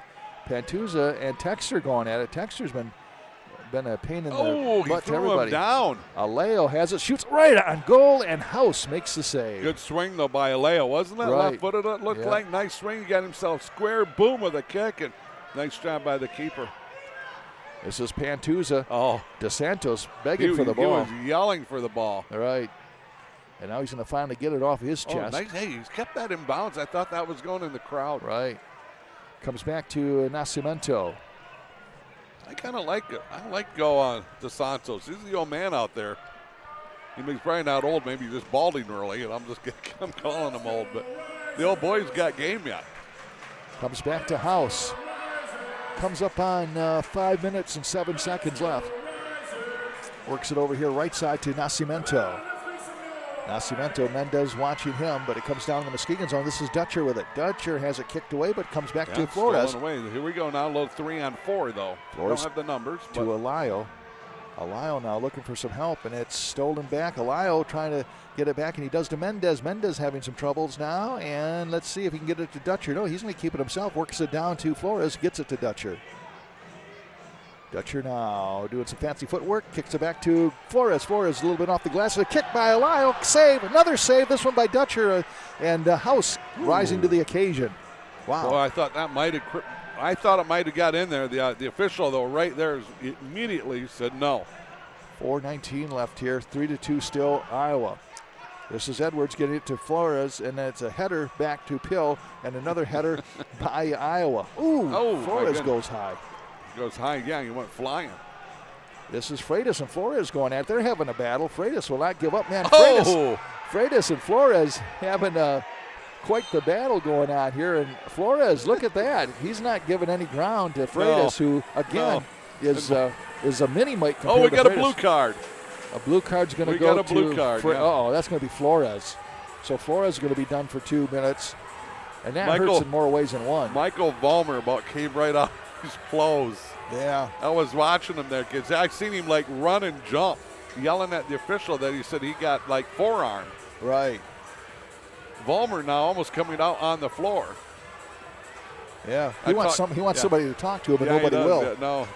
So Flores is going to get a 2-minute penalty. So there's 3:57 left in this one, so most of it's going to be a penalty. And I tell you what, don't forget, John, last time we were here in the first half, the Risers killed a 5-minute penalty. 5-minute penalty, yeah. So let's see if they can do that here. If they could get into this one at 3-2 at halftime, especially now the 2 minutes, that they're in the power play here for 2 minutes, that'd be a great half here, I think, for Muskegon. Freitas to DeSantos, back to Freitas, works it left side to Pantuza. Pantuza back up to Freitas. Freitas DeSantos, he has 1 goal on the night. Pantuza or Freitas, and this is nice shot job. Right on by DeSantos, and a nice job there by Lofgren. Yeah, I tell you what, I think that got on him quicker than what he thought. Nice job by saving that. Santos over, kicks behind Carneo to Freitas, works it left side to Pantuza. Pantuza, Edwards trying to play some defense there. You don't think they've worked on this drill, do you? Wow, this is a thing of beauty. Blocked by Crawford, good block by Crawford there on DeSantos. I mean, they are just controlling this thing through the whole time. Pantuza works it down to Almeida. He has 1 goal. Pantuza with it. Backs over to Freitas. Freitas gets it over right side to DeSantos. He's going to off the boards. It's in a crease. This is Cody Loss trying to battle for it, and finally Crawford kicks it away. Got 56 seconds left on the power play. They have controlled this. Iowa has on that offensive end for the full entire minute. Iowa doing a great job on this, just haven't scored yet. Pantuza now comes back, pats it over right side to DeSantos, gets it down. Shot's going to go wide and up into the netting. That was to Almeida. Almeida making a bid for a second. Yeah. Just really didn't have a real good angle on that. Nope. Well, 40 seconds left in the power play. Reiser's going to have the ball. Lofgren trying to throw it down to Kyle Crane. I don't think they were ready. No. Yeah, we had guys subbing in and out, and that's what the officials were saying. Right. They're all yelling. So I don't think they were set. And now the officials are coming over. They're going to chat or something. So we got 2:20. Geez. You would think that something that big like a scoreboard wouldn't be bad to see, but 2:32. 2:32, yeah. Well, there's a beam right in front of it. Yeah, there is. So there's 36 seconds. Fortunately, you can see the penalty box, the penalty timer. So just 36 seconds left in this power play, and we got some discussions going on here. Going to be Iowa with the ball. Vollmer, he's still up and yelling. He is not happy. I don't know. Who's he yelling at? Number 8, that is, that's Freitas. I don't think he was yelling at Freitas, was he? Or that's not Freitas, that's Almeida who has the ball. Almeida, it's blocked by Loss. What beautiful footwork, though. Wow. Works over to Pantuza. Pantuza now to Freitas. We're down to 20 seconds left in the power play. DeSantos works it down in the corner to Corneo. Corneo back to DeSantos, down to 14 seconds in the power play. Passes over right side. That's Pantuza. Pantuza's going to kick it away, and that is going to go in the crowd. So 5 seconds. 5 seconds left on the power play. We're down to 2:02 left in the half. Tell you what, that's I think most impressive power play we've seen so far this year. I mean, Iowa just controlled it almost the whole time. Right. Comes back to House, and House now works it back over here to the Demon Hawks. They're coming up with 1:50 left. And Muskegon did kill off that power play. Yeah, great job by them. Nice crowd here tonight. I've been watching, been waiting Later to slide that in. Crowd. Yeah, but nice crowd. Oliveira to DeSantos. DeSantos with it. Going to kick it over here, right side, or left side rather. Kicks it back to Oliveira. Now just dumps it down in the corner, and that's going to go up in the netting. DeSantos came off, and that's who came in, that number 18 there for them. That is Bruno. And he was kind of all alone there for a little bit, but Iowa didn't see him. Bruno Almeida, 1 goal on the night. Pass down to Mendez, but he gets behind him. Now he gets it back. Aldoni Mendez looking for some help. Nobody's down there for him. And now Mendez is double time. I tell you what, we got we got Oliveira and Mendez. Oliveira stuck his finger right in Mendez's face. It took exception to being kicked while he was down there, I guess. I think what happened here is now, you know what, you can I don't know if you can come in. You know, I'll tell you what. First of all, I think Mendez, when going for the ball, might have been actually kicking him. Right. And I think that's why he's upset. Right. And that's what Oliveira is saying to the official. Yes. That he was being abused while he was down there. Yeah. And I don't think that Mendoza was necessarily trying to kick him. He was just trying to get at the ball, and Oliveira happened to be in the way. But Oliveira is not going to get a penalty. I mean, he's not going to get the penalty he wants on Mendez. So look at the other keeper. That's Lucas Lobo. Is out here talking with Iowa's keeper. Yeah, I mean, so are they buddies from somewhere, somehow play together, some rec league, or, you know, when they were younger? Could be. I mean, he came off the bench. Right. Wow. You know, what are we getting? So we have a meeting right down below us there. Yeah, the official's talking it over here. See what's happening. Yeah. And one official who's not dressed, I think the third official. Oliveira shows that he's got a run in his stocking. Yeah. Says, hey, I didn't put that in there all by myself. Yeah, I don't think. Well, if they call, I don't know how you're going to call a penalty on this. There's been so much time. You know what I mean? It's like if you're going to change things around here and call a penalty this late in the game, you thought you saw Vollmer explode before. If they would call a penalty on Muskegon here, I think he would lose it. I mean, I'm not saying that there might not be a penalty deserved, but if it's going to take this long to call a penalty. Yeah, they are definitely in discussion about something. So. Right. But maybe it's not what we think. Maybe there's, like another rule or, it's new to us too. I don't see any cards coming out, so it looks like and maybe it was a situation too, is who's going to have the ball, who's going to get possession of the ball. Now we got one of the officials going Alayo over to Coach seems to think it's going to be Muskegon. And now they're talking to Alayo and Demon Hawk player. This is the longest stoppage of play we've seen so far in our 2 years together here. Would appear that Muskegon is going to have the ball, though, just by the position that Ohio is in. So it looks like it's going to be Muskegon's ball in the Iowa end with 1:13 left here in this first half. 3-2 Demon Hawks with the lead. Crane's now chatting with a couple of guys out there. Well, now the official talking to Vollmer, and Vollmer doesn't look happy. And now all of a sudden Ohio doesn't look happy, so maybe the ball's going to go back over to the Demon Hawks.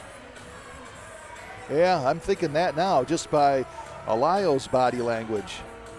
So it looks like that, well, I don't know. Ohio still has the ball. Still a lot of conversation going on out there. Courtney, what do you think? Whose ball is it, Courtney? Yeah, Courtney doesn't know. None of us do. Billy, whose ball is it? It's going to be Muskegon's, it looks like. Billy doesn't know neither. It looks like Ohio's in the position like he's going to put it in play.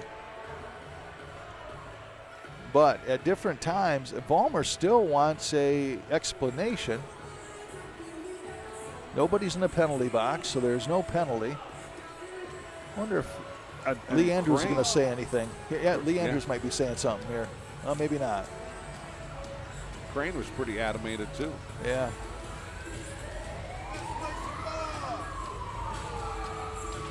For the Risers, number 22, Kyle Crane, received a red card for leaving the bench and was ejected from the game. Yeah. Time of that was 13:47 of the second quarter. Remember what I said? Kyle Crane, red card for leaving the bench at 13:47. Wow, that's a big loss, Kyle Crane. Remember I said there was a guy who came over the board, and I said, I don't know if you can do that or not. Right. Yeah. So Crane is gone for Muskegon, and that doesn't make Vollmer happy. No. Shot right on goal. House has it. The Muskegon Risers want a handball call there. Here comes Merker trying to get over, but Iowa stays in control. Number 26 with it. That's Ruiz. Shot and a goal. I was just going to say the Risers cannot give up another goal here in the half, and they did. That was Ruiz that scored that, wasn't it? 26? Was it 6? Or did he get the pass over? I was looking down to make sure that was Ruiz. It was number 6, yeah, I believe so. No, wait, no, 24. There's I think it's either 26 or Freitas. We'll wait and see what Lee says. But it was at the 59? Yeah. 59.3 mark. Yeah, and I think it was Ruiz.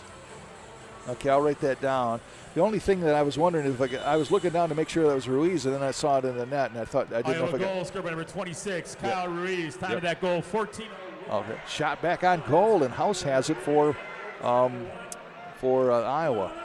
Right now, just I was kind of hoping Muskegon could just go into this half 3-2. Right now 4-2. They cannot give up another one. They can't let Iowa get on a run here. Pantuza and Dutcher clearing it there with 25 seconds left.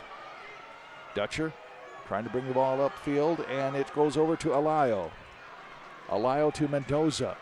Mendoza and Jarno getting tangled up, and now Pantuza has it up to DeSantos. 3-on-3. 19 seconds left. This is number 10. That's going to be Malaguez.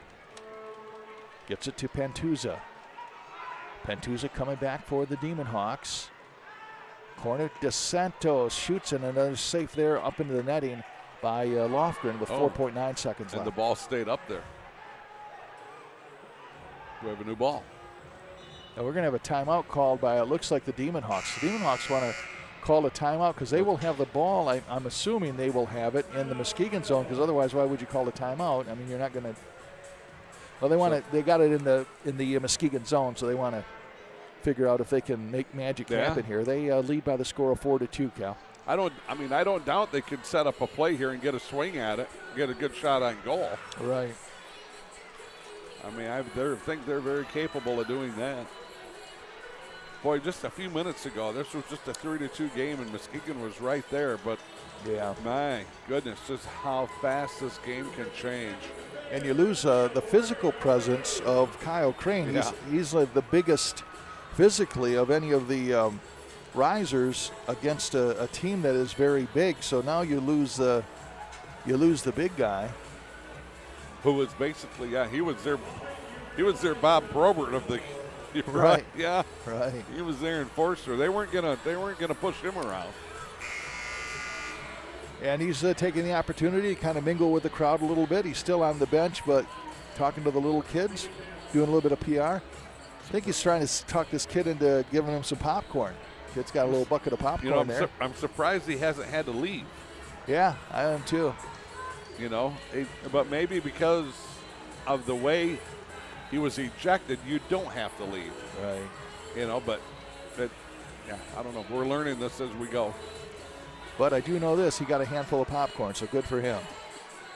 4 seconds. I'm not going to mess with the point. It's all I can do to see what the scoreboard is up there.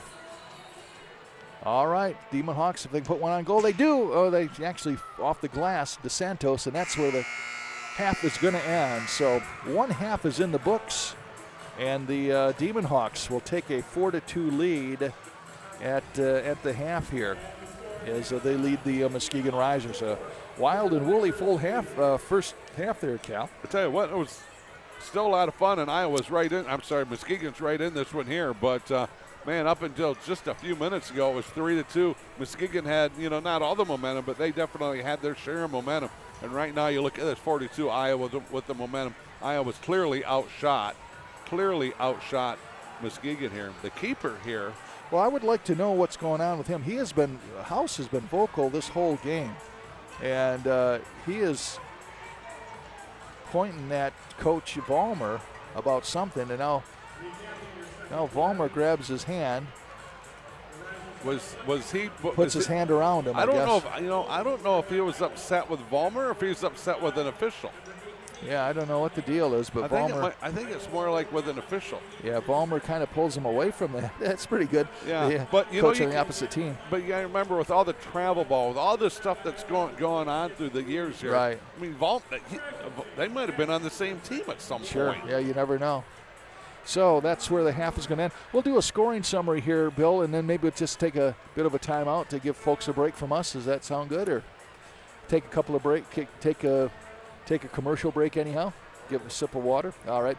So our scoring summary looks like this. Muskegon opened the scoring. Brandon Dinsmore scored at 12:41 mark of the first quarter to make it 1-0, the Muskegon Risers. And then DeSantos scored for the Iowa Demon Hawks at the 9:19 mark to tie it at 1 apiece. And then Dinsmore scored again in the waning minute of the first period as Dinsmore scored a goal to make it 2-1. Then we go to the second quarter, and Iowa's Alameda scores for them. Bruno Alameda scores at the 10:35 mark of the second quarter, and that makes the score 2-2. And then from there, it was all the Demon Hawks. 6:35 mark, Lucas Malaguez scores to make it 3-2, and then Ruiz scores at the 59.3 mark to make the score 4-2 in favor of the Iowa Demon Hawks. Okay, good job. All right, we will go ahead and take a bit of a break here, and we'll come back for the second half. You are watching Muskegon Risers soccer here on the CatchMark SportsNet.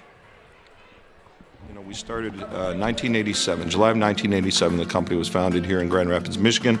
We recruited Mario Company as one of our branches to serve the Muskegon community.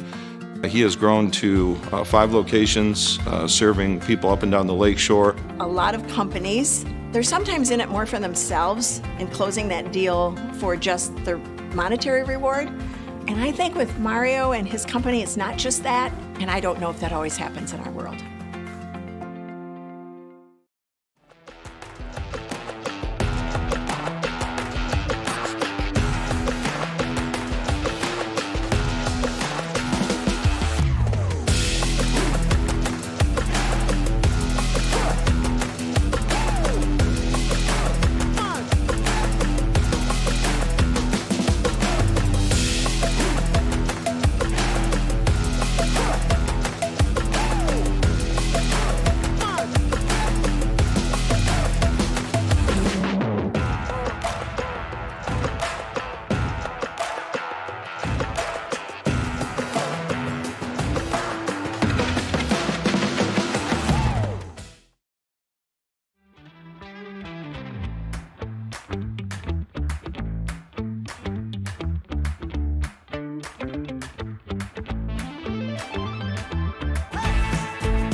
local Farm Bureau insurance specialist with the Durga Insurance Group.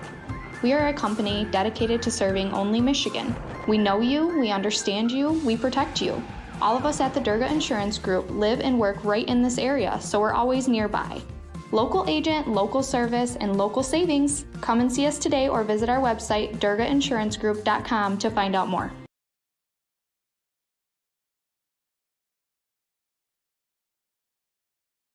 Millimeters on it, slap it on there and start cutting his hair. And we go into school, it's short, super short. And he's like, you know what, I'll just wear a hat. Well, we got a new principal that year, new handbook. We walk in, he got his hat on. The principal's like, nope, no hats this year. So yeah, that was kind of tough. It took him a couple years to kind of forgive me for that one, but.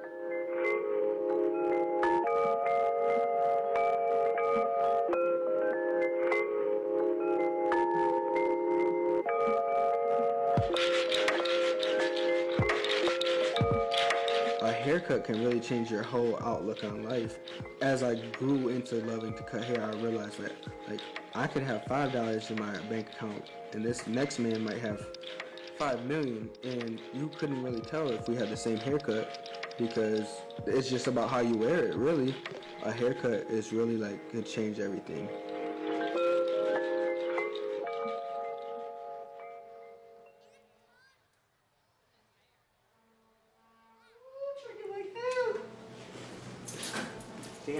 I haven't had a cut in a long time. It's probably like a month and a half or a month or so. Maybe like an inch off the top, if you can, yeah. And if it's too long, we could even cut a little bit more, yeah. I think I was going into my 11th grade year. I talked to my guidance counselor and she's like, you got enough credits to go to CTC. Is there anything that kind of catches your attention? I'm like, nope. We're going down this list and she's like cutting hair and I'm like, I don't know. And she's like, well, your sister signed up for it. Well, I mean, I'm gonna have to take her there, so I might as well do that. When I went into school, I kind of told them like, hey, I want to cut hair. I don't really want to play with people's feet, even though I had to. I definitely had to do all that stuff. So honestly, in cosmetology, they really don't teach you the barbering part of it. They do teach you the basics, or like, okay, you're trimming up the hair, like you want to line it around the ears, stuff like that. Anything other than that, you kind of gotta teach yourself, and you grow with experience. I took a break from cosmetology for a little bit because I didn't finish before I finished high school. So at this point, CTC's cut off, you gotta start paying for it out of pocket. I started working in the factory, and I was working second shift. Well, then the schedule is set for 8 hours a day that you go to school, and I was cutting that in half by only going 4, so that kind of extended my graduation date a little bit. 2012 all the way until 2020, so 8 years. If I wasn't working and cutting hair, I was working and going to school to cut hair. And so that was all the way up until the pandemic hit. Growing concerns about the deadly coronavirus officially hitting the U.S. Here's what we know. A Washington state resident fell ill after returning from Wuhan, China, where the outbreak. What was it, March 2020, when they finally decided unless you're an essential worker, you're not going to work. So I got laid off and they were getting all that free money. And I was like, I'm going to use that as like a cushion and see how this works.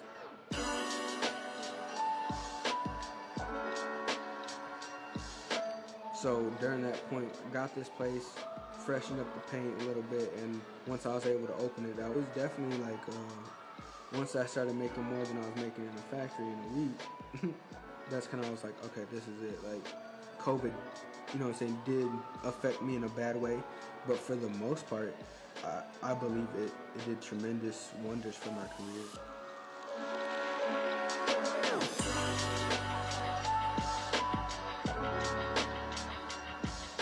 I just kind of started to buzz after the pandemic, and I'll admit to that, I'm still learning to this day, but I think people started to see oh, he's cutting hair for the risers. A rapper reached out to him, but it didn't just happen just like that. I really, went through that grind mode that you almost had to give it up. I really worked to get to this point, and I think some of the people that say I'm gonna do this because he's doing it. Okay, well, you better backtrack, rewind a little bit, and see what it took to actually get here, because you're not just going to get your license and, hey, we're going to start cutting celebrities. It don't happen like that. if you truly want to be a barber, you love cutting hair, you got to find some type of connection of why you love cutting hair. And it got to be deeper than just, I like giving out a nice fade. Like, honestly, it does. You're going to run through some tough times in it, and that tough time is going to be overpowering at sometimes, but once you find the love in something, that is ultimately what's going to keep you striving to make it to where you want to make it.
And we're back here at the Trinity Health Arena. John Russell, Cal Van Single, Bill Mann, our fine producer, along with Courtney Jemison on camera. PCN Productions and the Muskegon Risers working their way back onto the net. 4-2 as the Demon Hawks able to score the last 2 goals here of the second quarter to take a bit of a lead.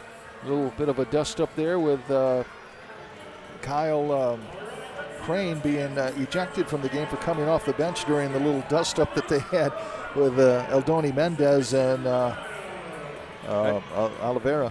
You know, when he popped over, I said, hey, right. you know, we got a guy came over the bench, and I thought, is there a penalty for that? Right. Yeah, pretty severe one. Yeah, you are out of the game. Holy smokes. Yeah, So. it's not a blue card, is it? No. Oh, no, it's not yellow. It's not red. Dude, you're done. Yeah. You know, but then you allow him to stay out there, too. So it's like, well, maybe there was only a minute left to see if he's able to come back at the second half. You know, I think, you know who's warming up in goal is Aiden Hanchett, or starting to warm up here is Aiden Hanchett. That'd be interesting. So we see here if he's actually going to go into Although goal or not. Or I see Lofgren working out there, too. Yeah, so yeah. Boy, I'll tell you what, it wasn't nothing that Lofgren was absolutely amazing, I think. I mean, certainly was house for the Demon Hawks, but Lofgren, I don't think you can necessarily blame him for any of the goals. I mean, there were just some right-on shots or carom shots, and I thought being a young guy and playing his first game, I thought he's done a fantastic job. I'm with you. He's really done a stellar job here against a really, really good Iowa team. But yeah. You know, like I said earlier, they're out of the playoff hunt. Right. So do you start giving other guys opportunities? Yeah. And that might be what their thought was with Lofgren. I mean, he's a Muskegon guy. So you would think that, maybe audition for next year. You still got some games left this year. But yeah, he's done well in that. I'll tell you what though, Rainier Haas is his name. The veteran goaltender for the Demon Hawks he's been pretty livid during most of this game about something. I mean, he's been in constant conversation with either the officials or players, and finally at the end of that, you saw him and Vollmer know each other. You would certainly think so, because Vollmer kind of not really pulled him away from the officials, but kind of put his arm around him, and they both walked off together. Yeah. So, and that's what Michael Vollmer will do to you when you talk about contacts. He's played in this league, and he's played. So, he can certainly help build this team with the contacts that you have, and build for the future. And he is a soccer junkie, that is for sure. He's really a student of the game, so it's the kind of guy that you want to have in there, committed to it. And Ben Ritzma had a great run with this team. Both the outdoor and indoor soccer team did a great job for a long time. So it looks like Lofgren is going to go back in goal. Yeah. Right. Well, fresh 15 here to start the third quarter. Well, I think, and I'm going to go with the first 5 minutes of this quarter here. It really might be a telltale sign here of what's going to happen in the second half. Muskegon's really got to get some offense going here. I think their defense has played really well here throughout that first half. Only giving up, they've given up 4 to a really good team. For the longest time it was 2, then just 3. That late one, I think, just hurt them. I mean, they didn't have all the momentum, but boy, they were right in it. Now all of a sudden they're down 4-2. They got to get something going offensively. Cody Loss works it over to Dutcher. Muskegon on the attack here, or trying to be on the attack anyhow. Limit their turnovers. Dutcher kicks it back to Moses Crawford. Just underway, third quarter, 4-2. Demon Hawks on top. First place Demon Hawks. Muskegon trying to keep the race interesting between the Demon Hawks and the Iowa Raptors, as the Raptors have only one loss as well, one less victory. This is Mendez. Mendez working it back to Dutcher. Dutcher over to Loss. Risers attack, and then they slide back past midfield, and Iowa's going, hey, we'll work on the clock. Yeah. We have 29 minutes yet, but we'll work on the clock back there. Comes out to Mendez. Mendez boxed in over in the corner, again working against the boards. Crawford gets into it. Oh, Mendez elbow down, and now he's stepped on. And Mendez is saying, hey, wait a minute here. Wow, a blue card is going to go. Is that going to go to, I thought Mendez took the worst of it. He might have been arguing, though. You don't know what he said. Right. Well, they flashed a blue card. They did. And I'm assuming that's Mendez. Wow. Yeah, he sent him. He's had to. That's just, it's one of those, you get your feet tangled up, everybody goes down, right? Right. Everybody gets up, everybody starts yelling. And what did he say? I mean, it's, after a while, you can only say much to an officials after a while, and then they get tired of it too. Right. And this looks like a younger official, so he's have a little bit thinner skin than maybe a seasoned veteran. So now Muskegon's going to be playing shorthanded, and they're already down 2 goals. Yeah, they got to get a stop, and they converted on a power play, shut out Iowa here, a little while ago, so they can do it.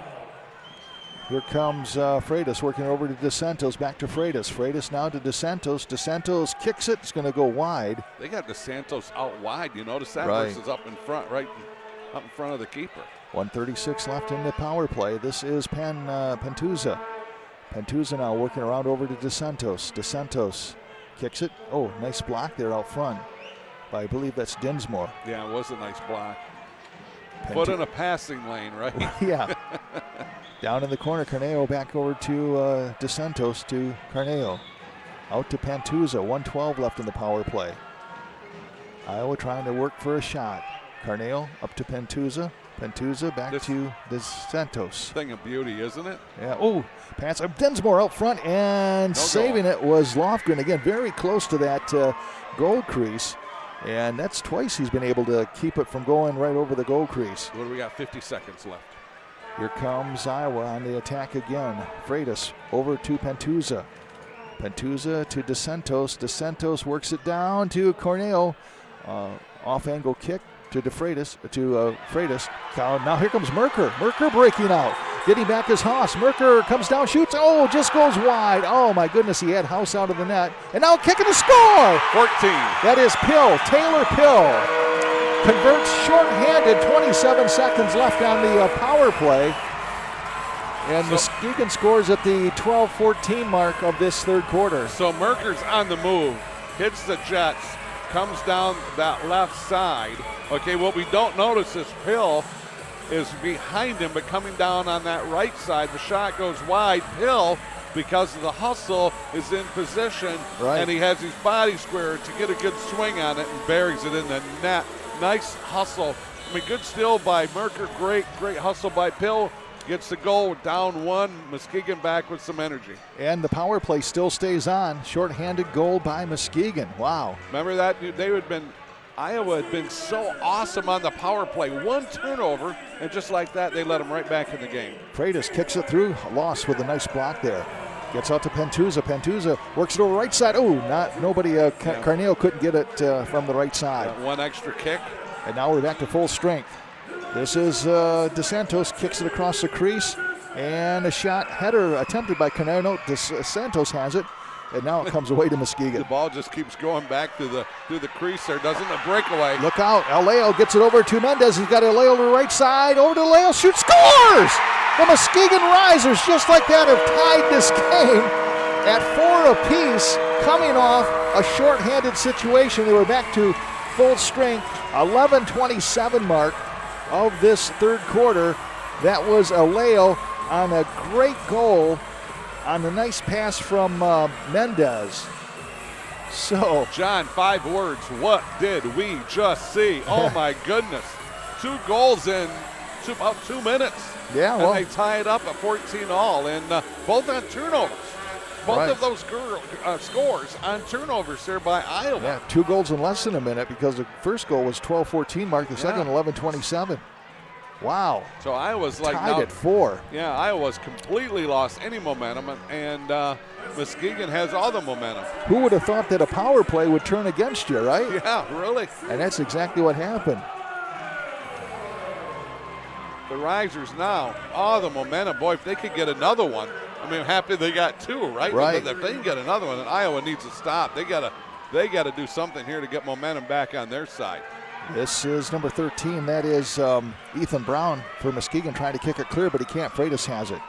Freitas now doing some fancy footwork. Kicks it right on goal. Lofgren with a save. Out front, and Lofgren has it kicked out. Here comes Miguel Flores. He is on the move. That guy is just blistering fast. He's got Brown to his right. Right on goal. House, a sprawling save. Wow. Great save by House. Couldn't control it. If they'd have been, they had a guy coming down on that left side, just wasn't quite there. Yeah, Miguel Flores is so fast he outran his own team. Back to Dutcher now. Muskegon seeing if they can stay on the attack. We are tied at 4. Gets it up to Cody Loss. Momentum is everything, isn't it? Yes, it is. You play from behind. You all of a sudden get momentum, and everything you're just a little bit faster. This is Dutcher, James Dutcher with it. He's going to work it back to Loss. We're down at 10:15 of this third quarter. 4-4. Muskegon battled back from a 4-2 deficit. And most of it, they got a shorthanded goal, and then less than a minute later, got their guy out of the penalty box. Here comes Brown. Brown now works it off the glass, comes out to House. Yeah, nice idea, but there was just nobody there for the Risers. You ever notice when Muskegon brings that ball back, Iowa stays right here, and they don't run. Yeah. They expend no energy. Right. They don't go out and pick them up. They just sit there almost and just rest. Brandon Edwards comes back for Muskegon, tries to work it down to Mendez, and Edwards, I'll tell you what, he is all over the place, isn't he? He is. He's just exceptionally quick. Takes the feet out from under. Oh, it's got to be a penalty. And then we had, first we had Edwards taking the feet out from Corneo, and then Corneo he's trying to say didn't mean to do it. Yeah. And took down Brandon Edwards. I don't know if Edwards is going to accept the apology or not, but Edwards is hurt. One thing about these teams, for the most part, you see some good sportsmanship. Right. Especially as heated as it gets. Yeah. And their bodies flying around out there, so it's tough to say anything's intentional, really. I mean, it's just things just happen. Yeah, and the one thing about that, I thought it was intentional, but the official, he was 10 feet away. So right. I'm, 200, 100 feet away. Pantuza now works it over here to number 3. That is Cerulli. Shot wide open. Golden, it missed. Oh, man, golden opportunity for the Demon Hawks. Yeah, Jake had to come out to try to cut that angle. Here comes Mendez now. Mendez trying to get past the defender, Oliveira. I like what he was doing. He was waiting, but he waited so long that Iowa caught up defensively. Right. You know, everybody found their guy. They got a little bit of a fast break going, and everybody caught back up. This is Lofgren. He's way out of the net, and he's still out of the net, and he's just going to dump it down in the zone. Well, not a bad idea, because one bounce off a wall, maybe something happens. We've seen that enough tonight. Yes. Pantuza now being worked down by Crawford, and now they get it back to House. House now kicks it back out to Oliveira. And Iowa will kick it down in the zone, and it's picked up by Lofgren. Jake Lofgren, young man out there starting his first game, gets it up to Brown. No, that's not Brown, that's Hazelvik. Hazelvik now to Merker. Merker back to Dutcher. I thought Merker might go with a back kick, but he did not. Look at the footwork. I know, Dutcher has that kind of patented little slew foot move there. The problem is it didn't get him anywhere. No. It's a lot of action. Yeah. Hazelvik. Yeah, it wows the crowd, but it's, right. Yeah. Hazelvik working in the corner now and gets it down off the glass, or off the boards rather, and House has it. Yeah, he's right there to clean that up. Just a really good goalie. Yep. Iowa heads it over to Cody Loss. But now look at Iowa's coming out here a little bit defensively. Right. Cesar Alayo kicks it out, and it is taken away by the Demon Hawks, number 10. That's Malaguas. Iowa's got the numbers. Over to Freitas, back to stolen away by Mendez. He's nice got job. a 3-on-2 if they hurry. Gets it up to Alayo. Alayo's got Mendez to his left side. Alayo shoots. Oh, Mendez couldn't quite get over there quick enough. Yeah, he didn't have a good swing on it, though, neither. No. I think he wanted to go to Mendez, but just couldn't get enough on it. Mendez comes back, shoots right on. Nice. Good hustle by Mendez, wasn't it? And now Alayo puts his skin to the goal. And another assist by Mendez. And the Risers take the lead 5-4. The 7:03 mark of this third period. I think he got that off his left foot, off the side of his left foot. And look at him, he goes over and celebrates for the little guys over here. Alayo does. He's got his little fan club over there in that corner. Right. He runs over there and celebrates with them all. I don't think he got a swing at it. So instead of kicking it straight, I think he went like this with it. Mm-hmm. And I think that's how he got it in there. 5-4, 3 unanswered goals here by the Risers against really the best team in the league. And we have a timeout on the floor here, but you're absolutely right. And it all really started with really what looked like maybe the lowest point for the Muskegon Risers. Eldoni goes off with a 2-minute penalty, so Muskegon's, you're just thinking, man, can you hold serve here? Yeah. Can you at least keep from scoring? Well, they wind up scoring a shorthanded goal. Taylor Pill with an assist to Merker. Merker set that up with a great steal and got the pass over to Pill, and then Pill drives it home at the 12-14 mark to make it 4-3. Still Iowa in the lead at that time. And go ahead. No. And then just as the penalty expires with Mendez in the penalty box, he comes out and assists on a goal from Cesar Alayo, and that ties it at 4-4 less than a minute later. So in just that little span of time, the game really twisted towards Muskegon, and then Muskegon took full advantage. 7:03 mark of this third quarter. Again, the combination of Alayo and Mendez teaming up to make it 5-4 on Alayo's second goal of the night for Muskegon. Remember how he said the first 5 minutes of this third quarter was really going to be impactful? Well, how about the first 8 minutes? And now 3 goals here by the Risers as that 5-4 lead with 7:02 left. And as it was way more than 5 minutes, I know. I was afraid that Risers might fall down 3 goals, or more. Sure. And maybe be out of it. Kudos to Coach Vollmer and his team. Kudos to the players to rally. Iowa's a good ball club. They are. Oh, they are. Yeah, they're good. So, and I'm going to tell you what, I say this about every week, but I truly mean it. I mean, if you just looked at the records and didn't know anything about anything and saw a 1-7 team against a first place team, you think, oh man, this is going to be a rout. But Muskegon just does not play that way. I mean, they are the best 1-7. You don't get any awards for it or anything like that. but they are far from a 1-7 team. They certainly are, and they're building towards next year. Right. Yeah, you think 1-7 is really kind of they're out of it team. Muskegon is not an out of it team. No, they are not. And they keep adding pieces. Here's Brown. Brown stealing it away. One of the new guys up to Merker. Oh, Merker hit the brakes, didn't he? Yeah. Iowa guy flew right by him. Merker gets it to Texter, another new guy. Texter tries to kick it over to Pill. Pill's got to go back for it. You can't go backwards. Right. You know, you just can't go backwards. Now look, here's all the Iowa guys, right? One turnover and you're in trouble. You bet. And now Pill's just going to clear it. He's got Brown in the attack zone. Oh, left side. Works it over to Flores. Flores coming out as House. House and Flores collide. House is down. He's out of the goal. Oh, he's hurt. Passing. He's House is hurt. The problem is, was that Pill was on the move? He had all the momentum. No, that was Flores. Flores was on the move. He had all the momentum. And House was just like standing there. He went hard into that board. That might have been a shoulder injury. I heard it. That, I mean, you could hear he's it, still Billy. Down. Yeah. And now Oliveira is pointing at Flores, saying, "Hey, I got your number." So apparently Flores is a marked man. No, that was not deliberate at all. No, that's two guys trying to make a play. Right. That's all that is. That's two guys trying to make a play.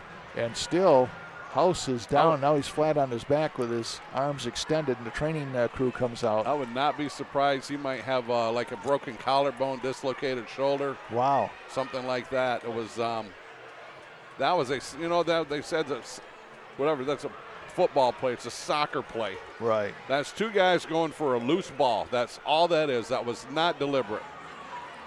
So I'll tell you what, though, this is going to be, if House cannot go any farther, that is a big loss. House is one of the best in the business.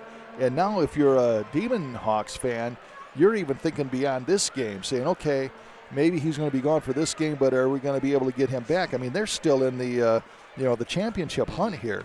And he is a big part of that. He is up on his feet, moving both hands, both arms. I wouldn't be a bit surprised if he stays in. I mean, you know what I mean? I wonder if he got the wind knocked out of him. He might have. I mean, there was a heck of a collision there. Yeah. Isaac Garcia's out there just in case. And now that's a bang-bang play, man. Yeah, that's the thing with boards. You know, in outdoor, there's no boards. Right. Just the ball just goes rolling out of bounds. You get indoors, there's boards. And hockey guys, John, they play with equipment on. Right. Yeah, House is going to stay in. Yeah. I'll tell you what, soccer is famous for that, isn't it? You see people, you swear, are just totally destroyed. Yes. And next thing you know, they're still playing. Yeah. And I really think now by looking at this, he just got the wind knocked out of him. So. Yeah. Still, looking at maybe rib injury. He's looking at kind of the ribs, the shoulder. I think maybe everything hurts right now. You and I would still be down there. Yeah, he's checking the ankle. Yeah. Well, he just took a big collision. He did. So Flores is still back out there, so we'll see. 5-4, Muskegon on top, coming up on 5 minutes left in this one. House is there now. He's holding his side, but he's clapping. He's like, I'm good, let's go.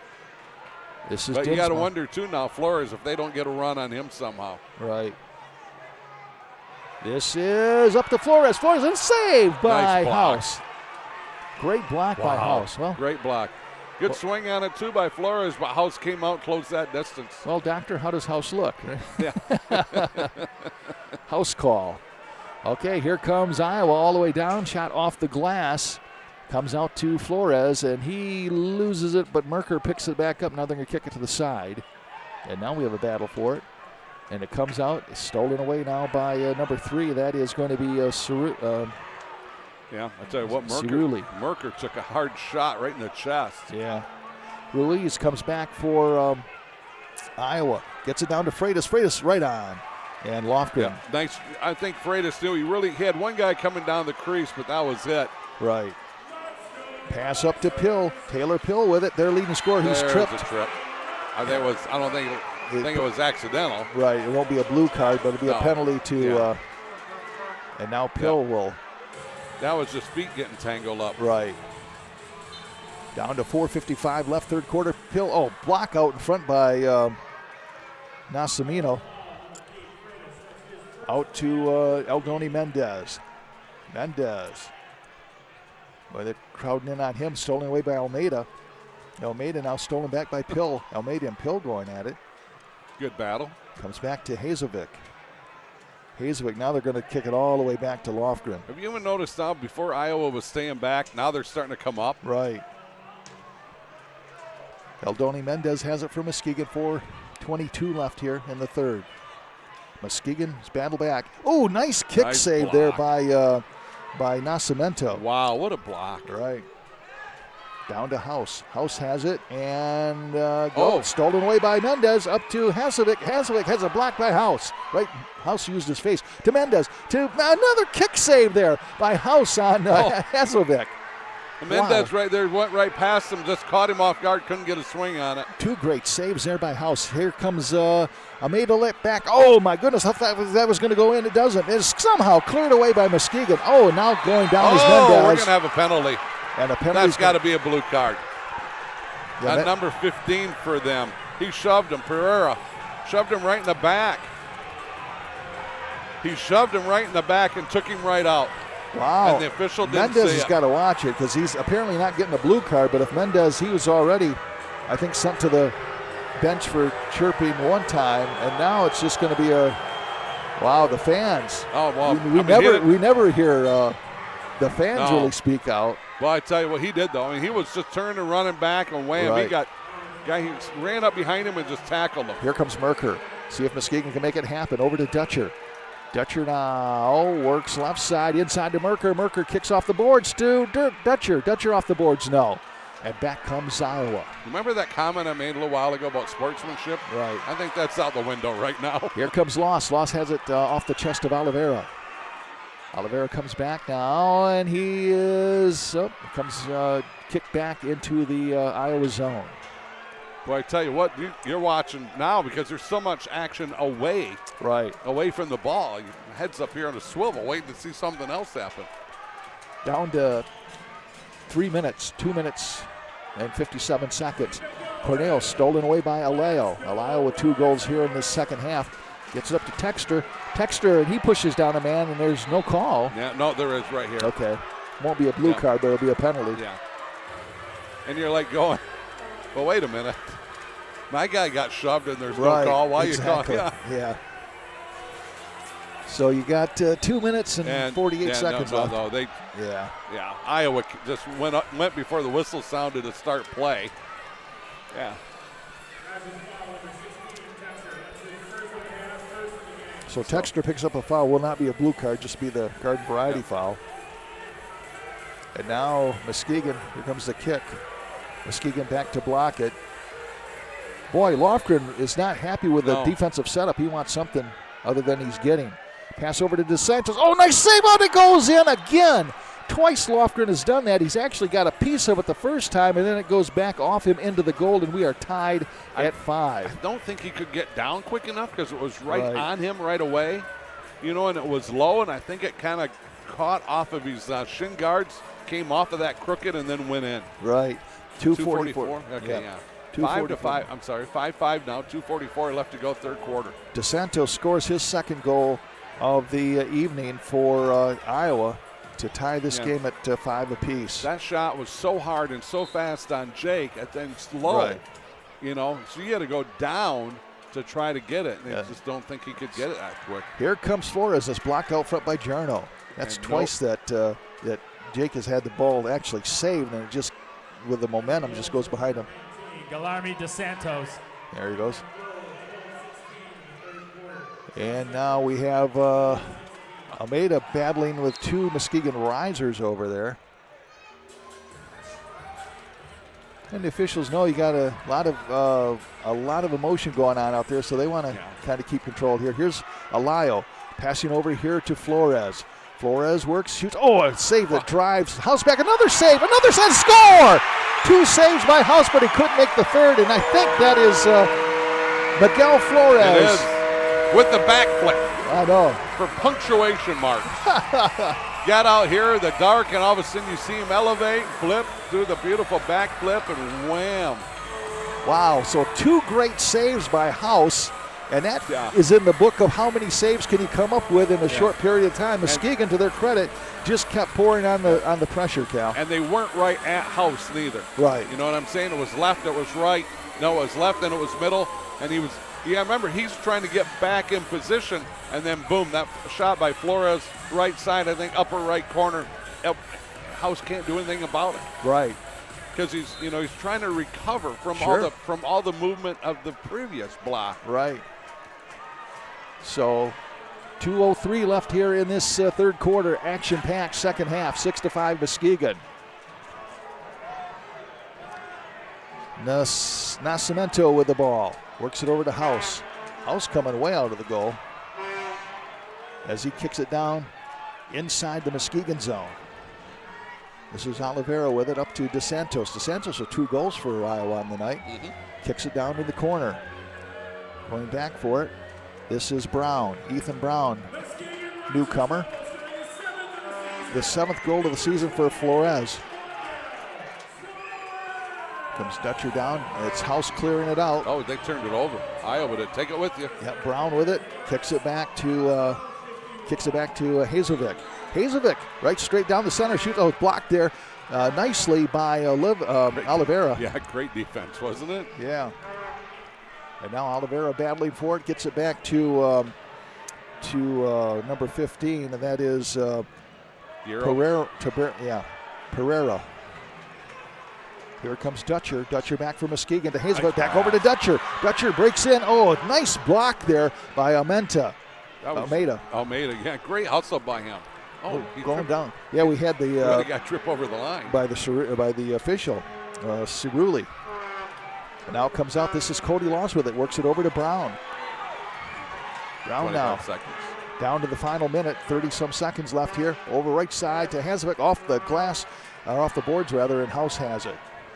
And House is going to hold the ball and reset. Tell him to reset. 21 seconds left in this game. Or in the third quarter, I should say. Now we have a battle for it. This is Brown has really been hustling out there. His first game for the Risers. Stole it away.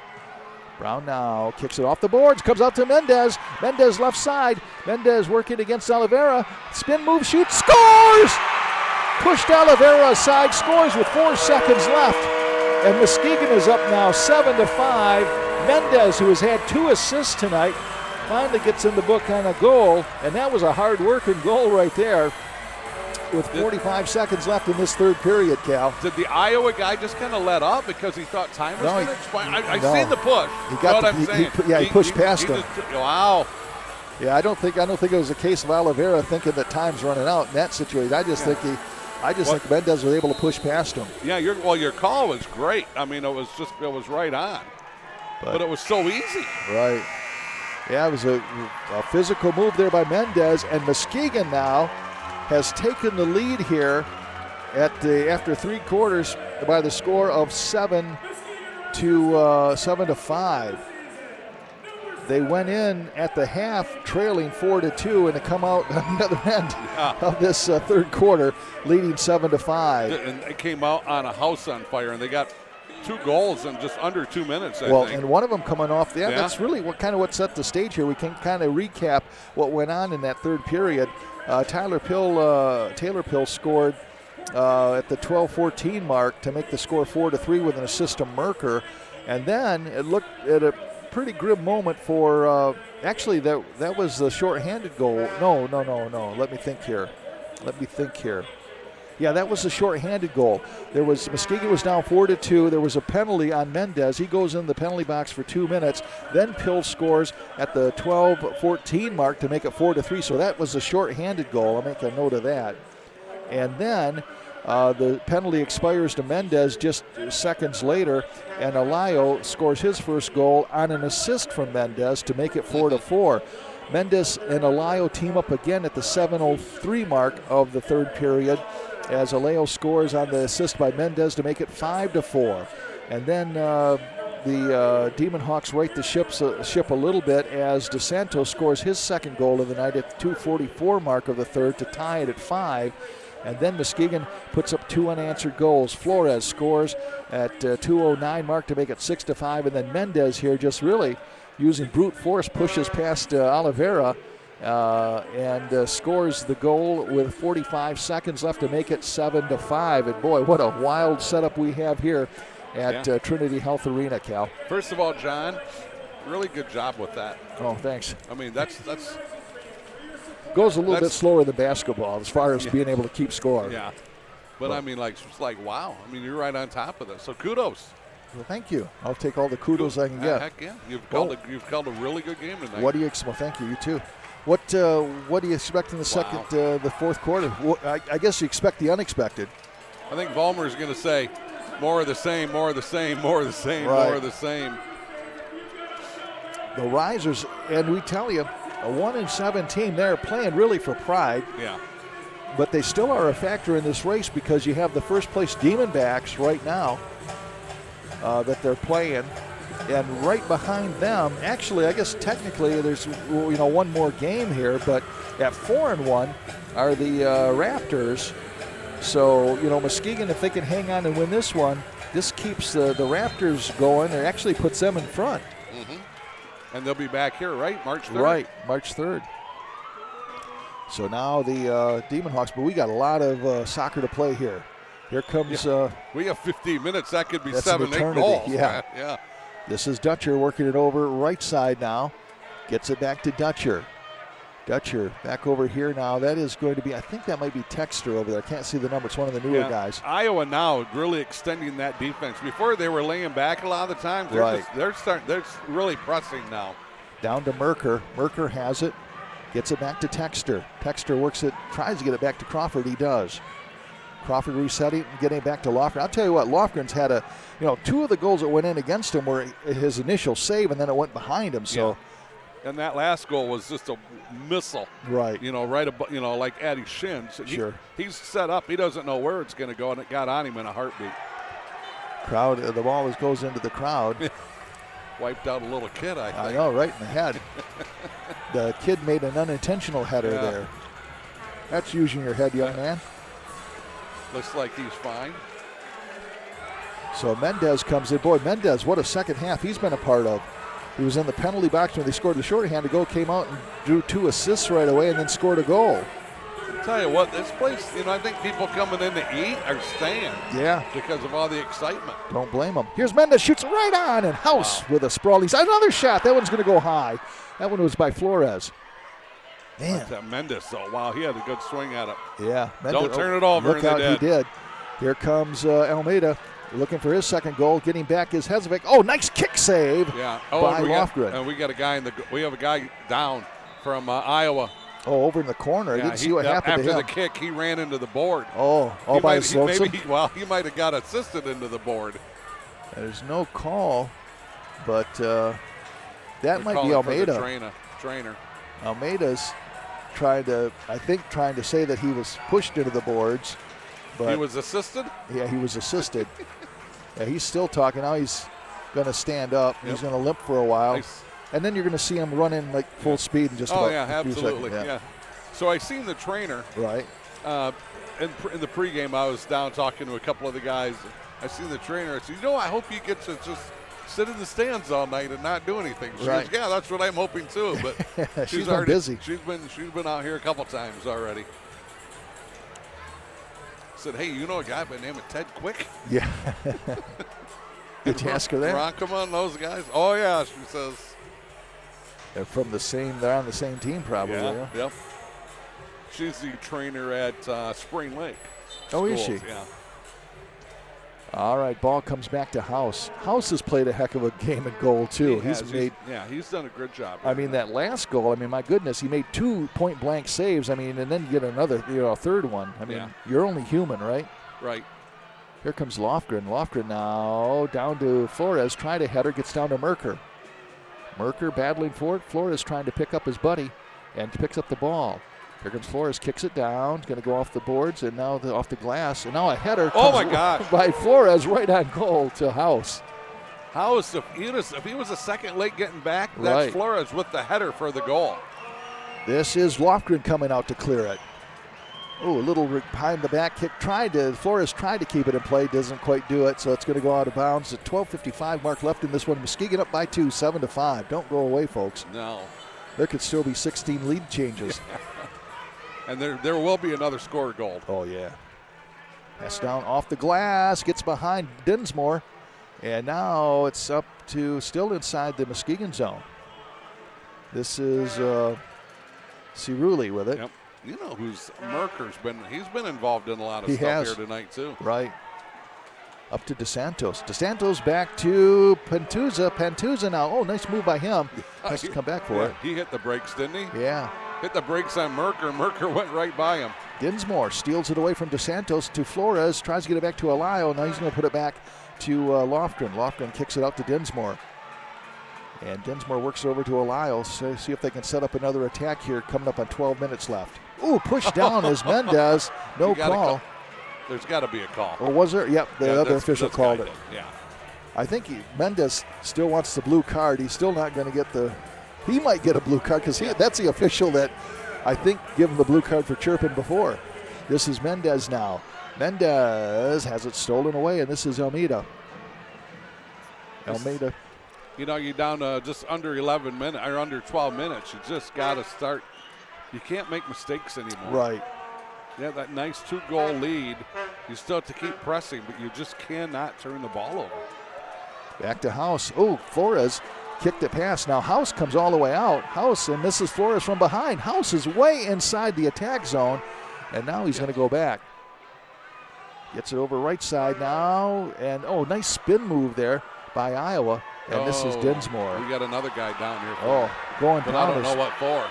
Cerulli is down for the Demon Hawks. So is the trainer coming out again? She's looking. Oh, He's wait down. a minute. We might have a card. I haven't seen it come out yet. Well, we have 2 Iowa guys chirping at the official. I'm sorry. Muskegon guys? Muskegon guys. I haven't seen the blue card come out yet. I have not seen the blue card yet. But I see House he's politicking for the blue card. I have not seen it, and House is in disbelief right now. Yeah. So far, it's just going to be a shot. Yeah, so far no card. So I thought the way one of the risers reacted, that a card was going to get pulled out. What is House doing? House, I tell you, he has been vocal all night, and now he's going to finally go back towards his own net. This is going to be Oliveira with the option to kick or pass here. 7-5, Muskegon on top, but that could change right here. Nope, this is DeSantos. Works over right side. Shoot. Oh, just off the goalpost. Good swing. Good swing, didn't he? Yeah. Well, he had that teed up nice. DeSantos with a great pass. That was Freitas that put a blistering shot just off the goal there. This is Freitas with it again to Carneo. Carneo down to Freitas. Really impressed with Iowa, like on their penalty shots and stuff. Yep. Oh man, they're just good. They're solid. DeSantos with it over to Carneo. DeSantos breaking in, couldn't quite catch up with it. Here comes Pill now for Muskegon trying to clear it. He does to a point, but keeping it in is Iowa. This is how this game started, with Iowa controlling everything on the offensive end. DeSantos had a wide open end of the net, couldn't quite convert on it. Here comes Mendez up to Crawford. Crawford back to Mendez. They've got Hazelvik over here on the left side. Gets it back. Hazelvik has to come back for it. Didn't lead him. Nope. And it's going to come over to the right side. Yeah, it was way behind Hazelvik. Right. And now here comes Iowa on the attack. This is Oliveira.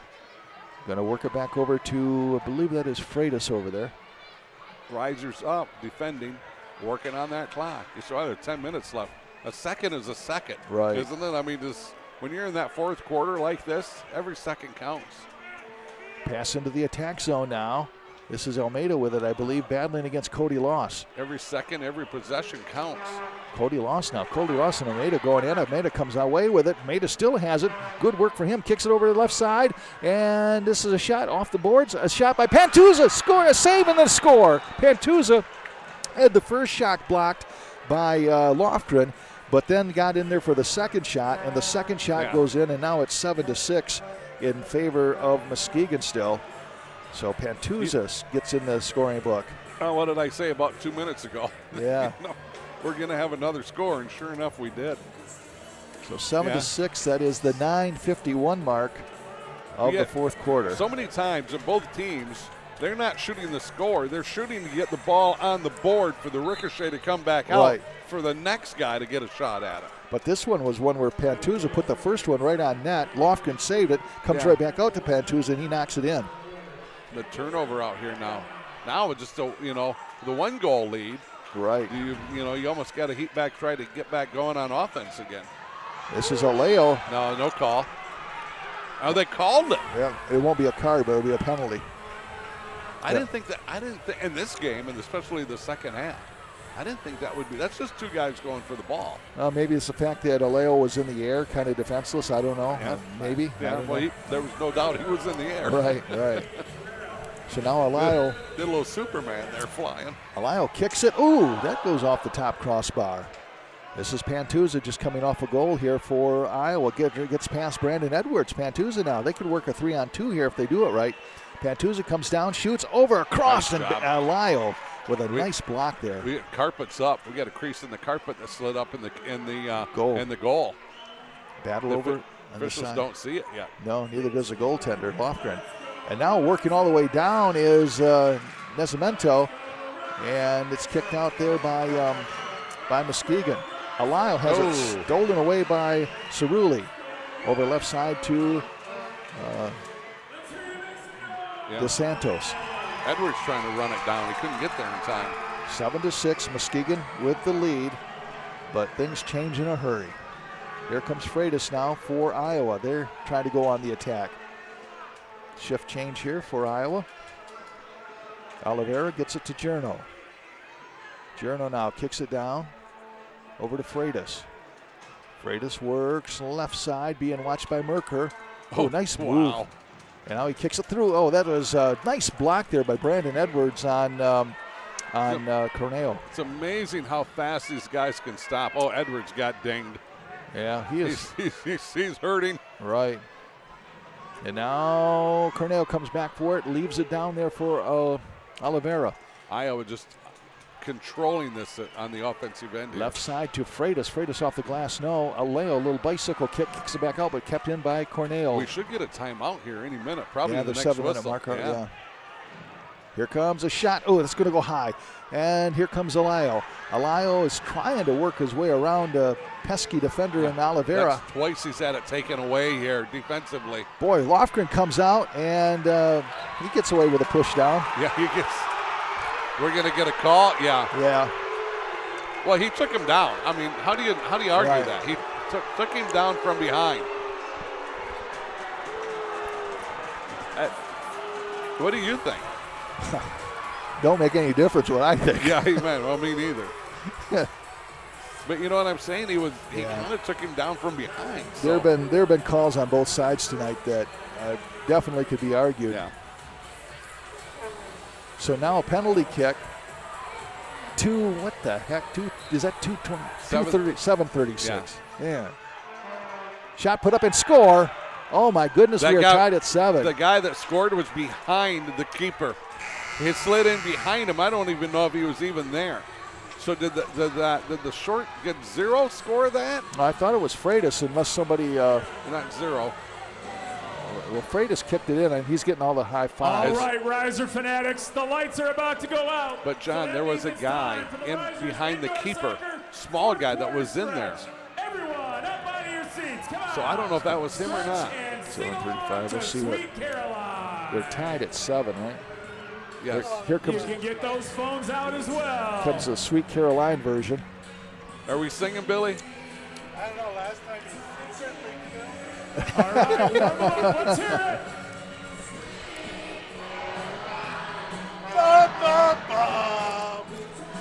Go get him, Billy. How good? So good.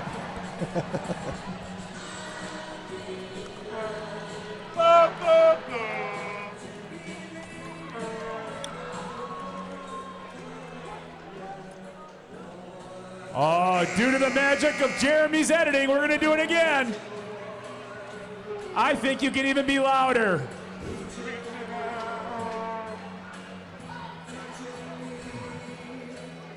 Come on, let's get ready. Let's hear it.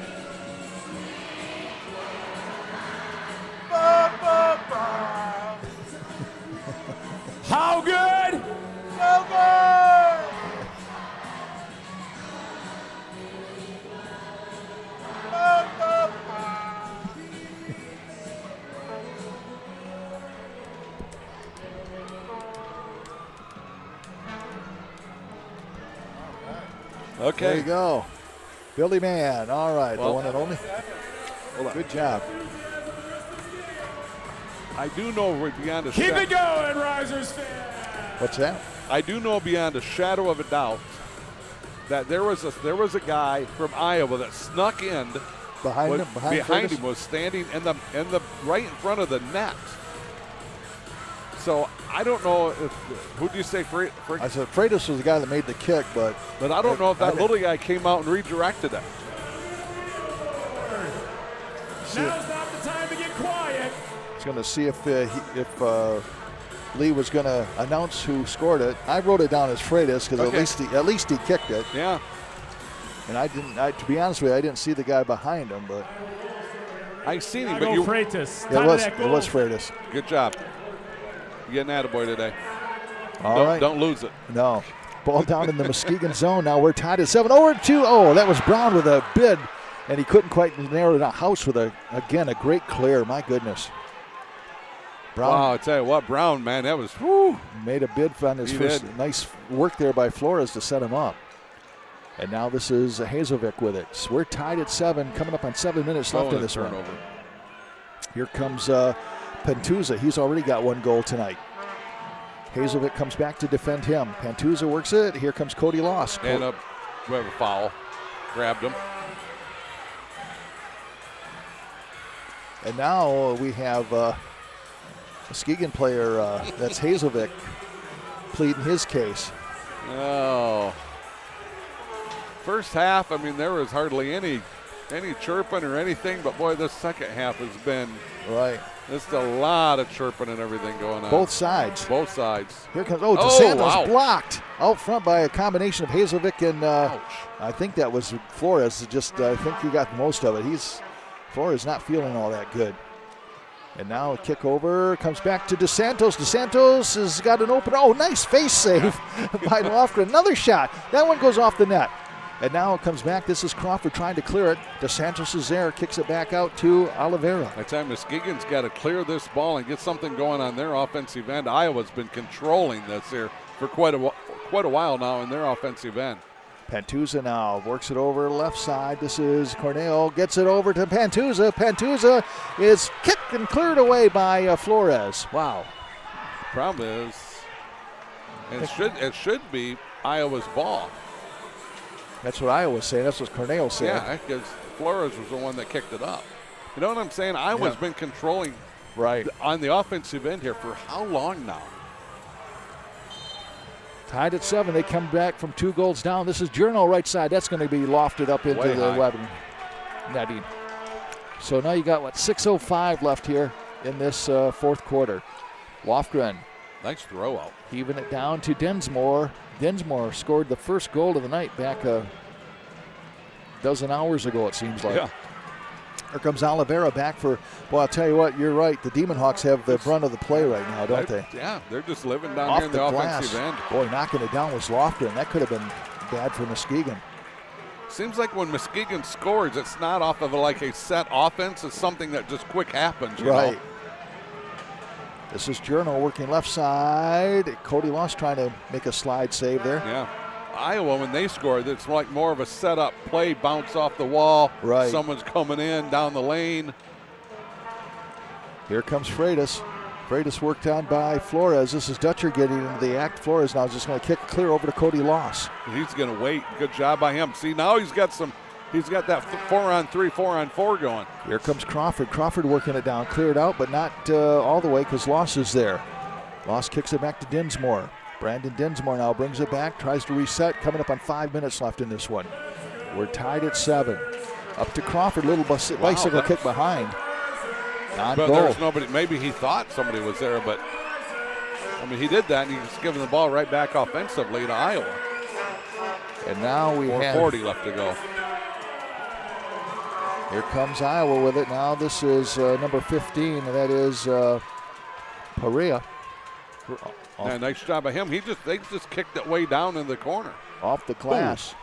Yeah, and Lofgren snags it. Yeah, good job by Lofton there to track that down over his head.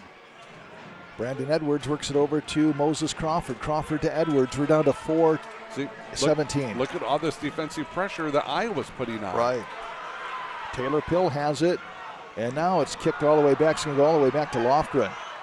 Lofgren now kicks it out to Brandon Edwards, and we got a whistle away from the play. They're looking over. We had something going on. We have a guy down? No.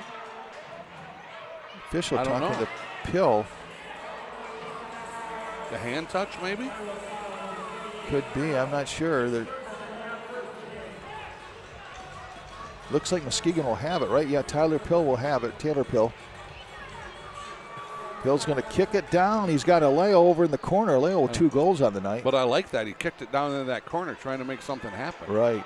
Something off the wall. Oh, no, don't go backwards. Pill now gets it back to Lofgren. I know it's strategic to go backwards. Probably there's something about it, but you know what? You know, it's like you get like basketball. You get a 2-footer and you throw it back out for a 20-footer. You know. Right. No fault, no call. And now we have Pantuza. Works it over left side. Iowa on the attack again.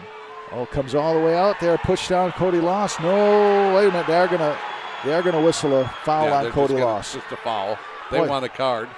There goes Mendoza again. He and that official have had. There's a blue card. Yep.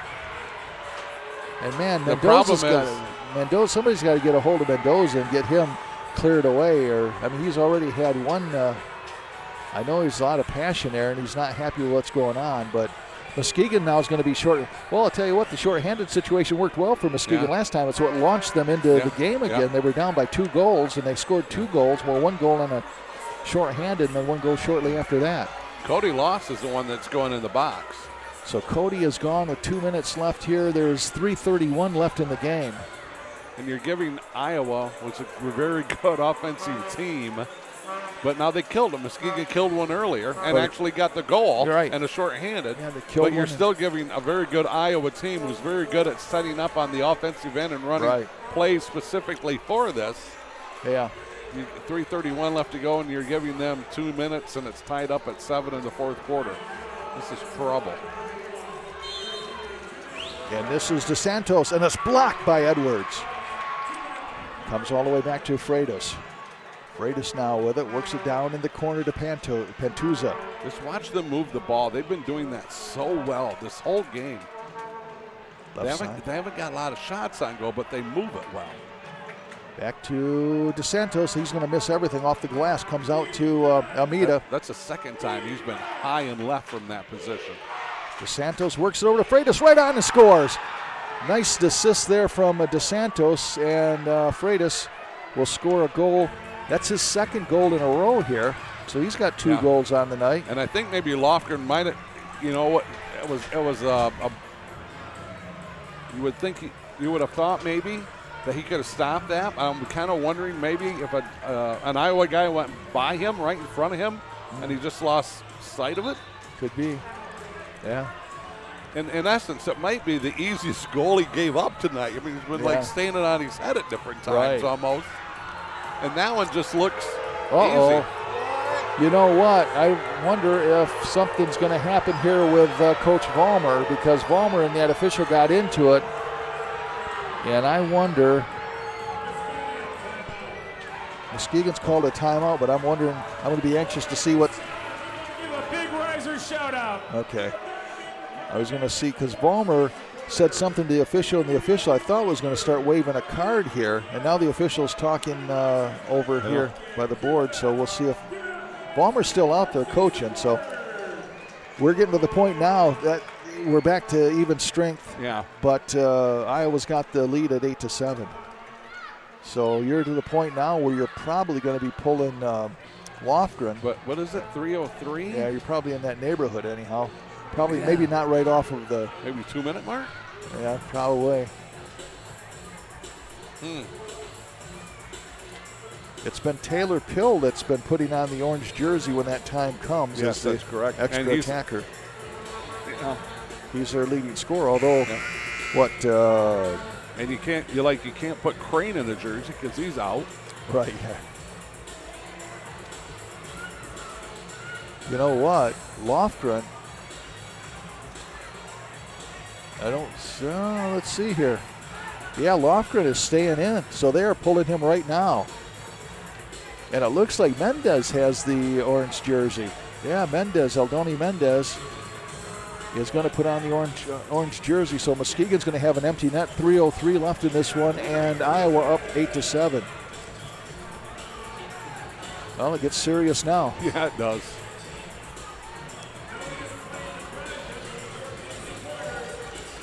Okay.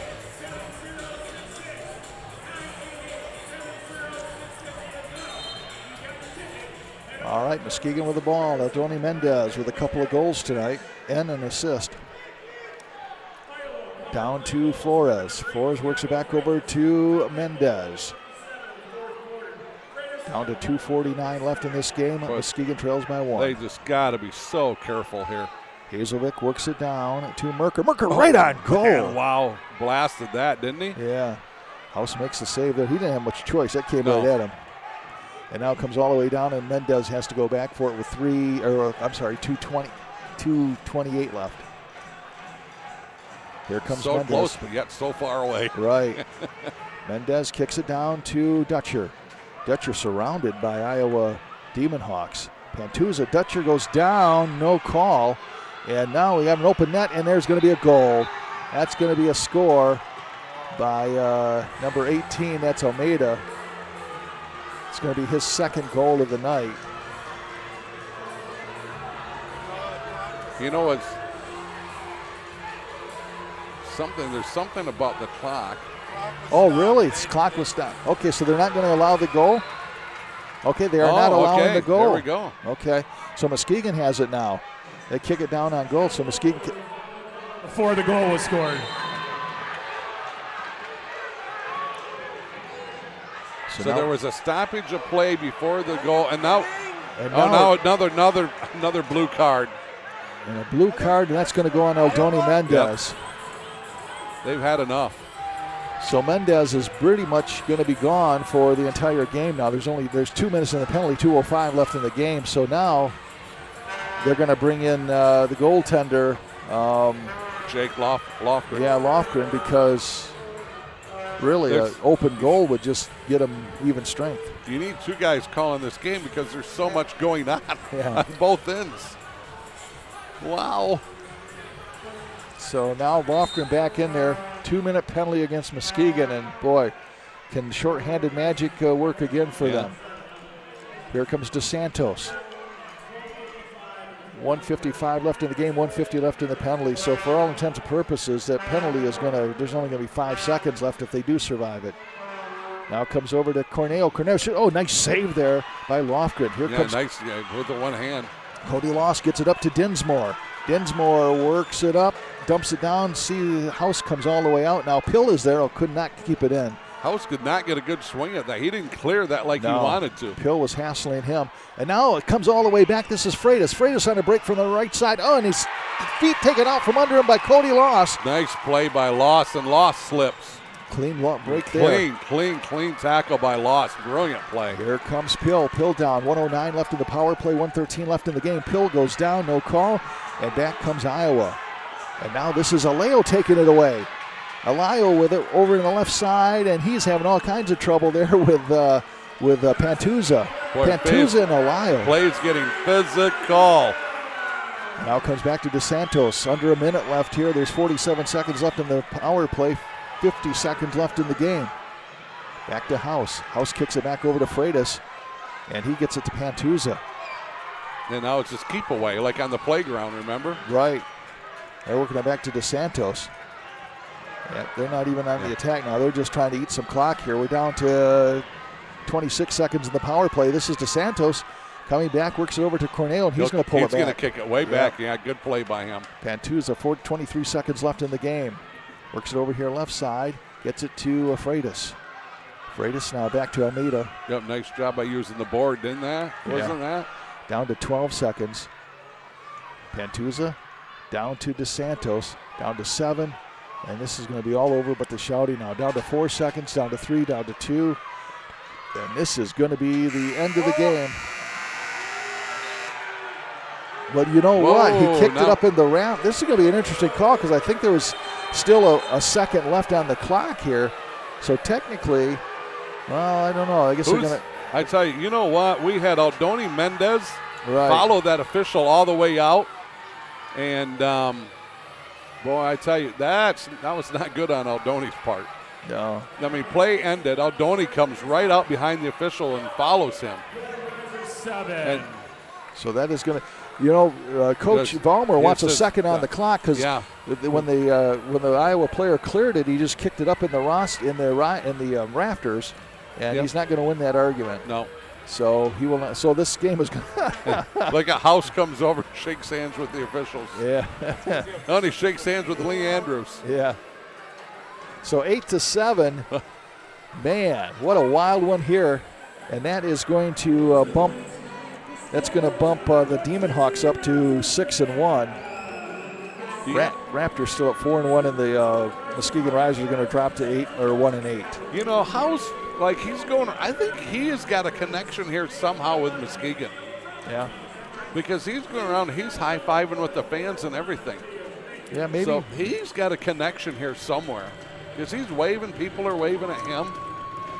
And that's probably why at halftime, Vollmer and him were able to walk off arm in arm. Well, yeah, House was taking exception to the officials on something, and then Vollmer was able to just kind of. Look at Cody Loss comes over and gives him a hug. I think that's Miguel. Flores. Yeah.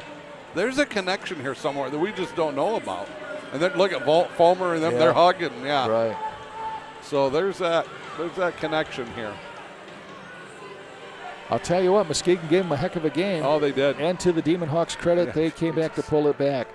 I'll just do I won't go through the whole mess here, but for the Demon Hawks, I was just going to say, Freitas had 2 goals. He had the last two goals of the night.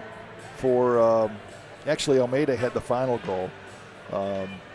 But Freitas had a couple of goals. DeSantos had a couple of goals for the Demon Hawks. For Muskegon, they had Aleo with 2 goals, Dinsmore with 2 goals as well.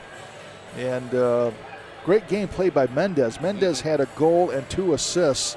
That was a big part of this game as well. So, again, the Muskegon Risers, you're going to look in the scorecard and see they're 1-8 and say, my gosh, they must not have much of a team. But, man, they just battle everybody right to the end. Yeah, they've really improved as the season has gone on. And, sure. You know, as much as they've improved this year, now, another year of the offseason and working on their game. This could be a very exciting ball club here next year. So, this game was 2 totally different halves, wasn't it? Right. The first half, they were just kind of flowed along. There wasn't hardly anything chippy. It just was a flow. Everything was fine. Nobody was upset. Man, all of a sudden, Muskegon scores, 3 goals in the first, 8 minutes of the third quarter, and then everything went down. Everything went downhill after that. Yeah. So what we have ironically we have an 8-7 score back on the first game here that we called. It was Muskegon winning in overtime by the score of 8-7. Yeah. And now the Demon Hawks have righted the ship, and they have won an 8-7 game against the Muskegon Risers. Well, that's going to do it for us. The next time we'll be back here will be March 3rd when they will play the Iowa Raptors, the final home game here at Trinity Health. It's been a fantastic year. Get on down here and get your tickets for watching this one. Had a good crowd as it turned out here tonight. It's going to do it for us. Cal Van Single, great job. Yeah, a lot of fun. Thank you very much. And Bill Mann, best in the business as far as our producer, and then Courtney Jemison as well in the PCN crew. And we want to thank, of course, the PA announcer here does a fantastic job, in Lee Andrews. Final score for the final time, it was the Iowa Demon Hawks 8, the Muskegon Risers 7. That'll do it for us here on behalf of CatchMark SportsNet. Have yourself a good night, everybody.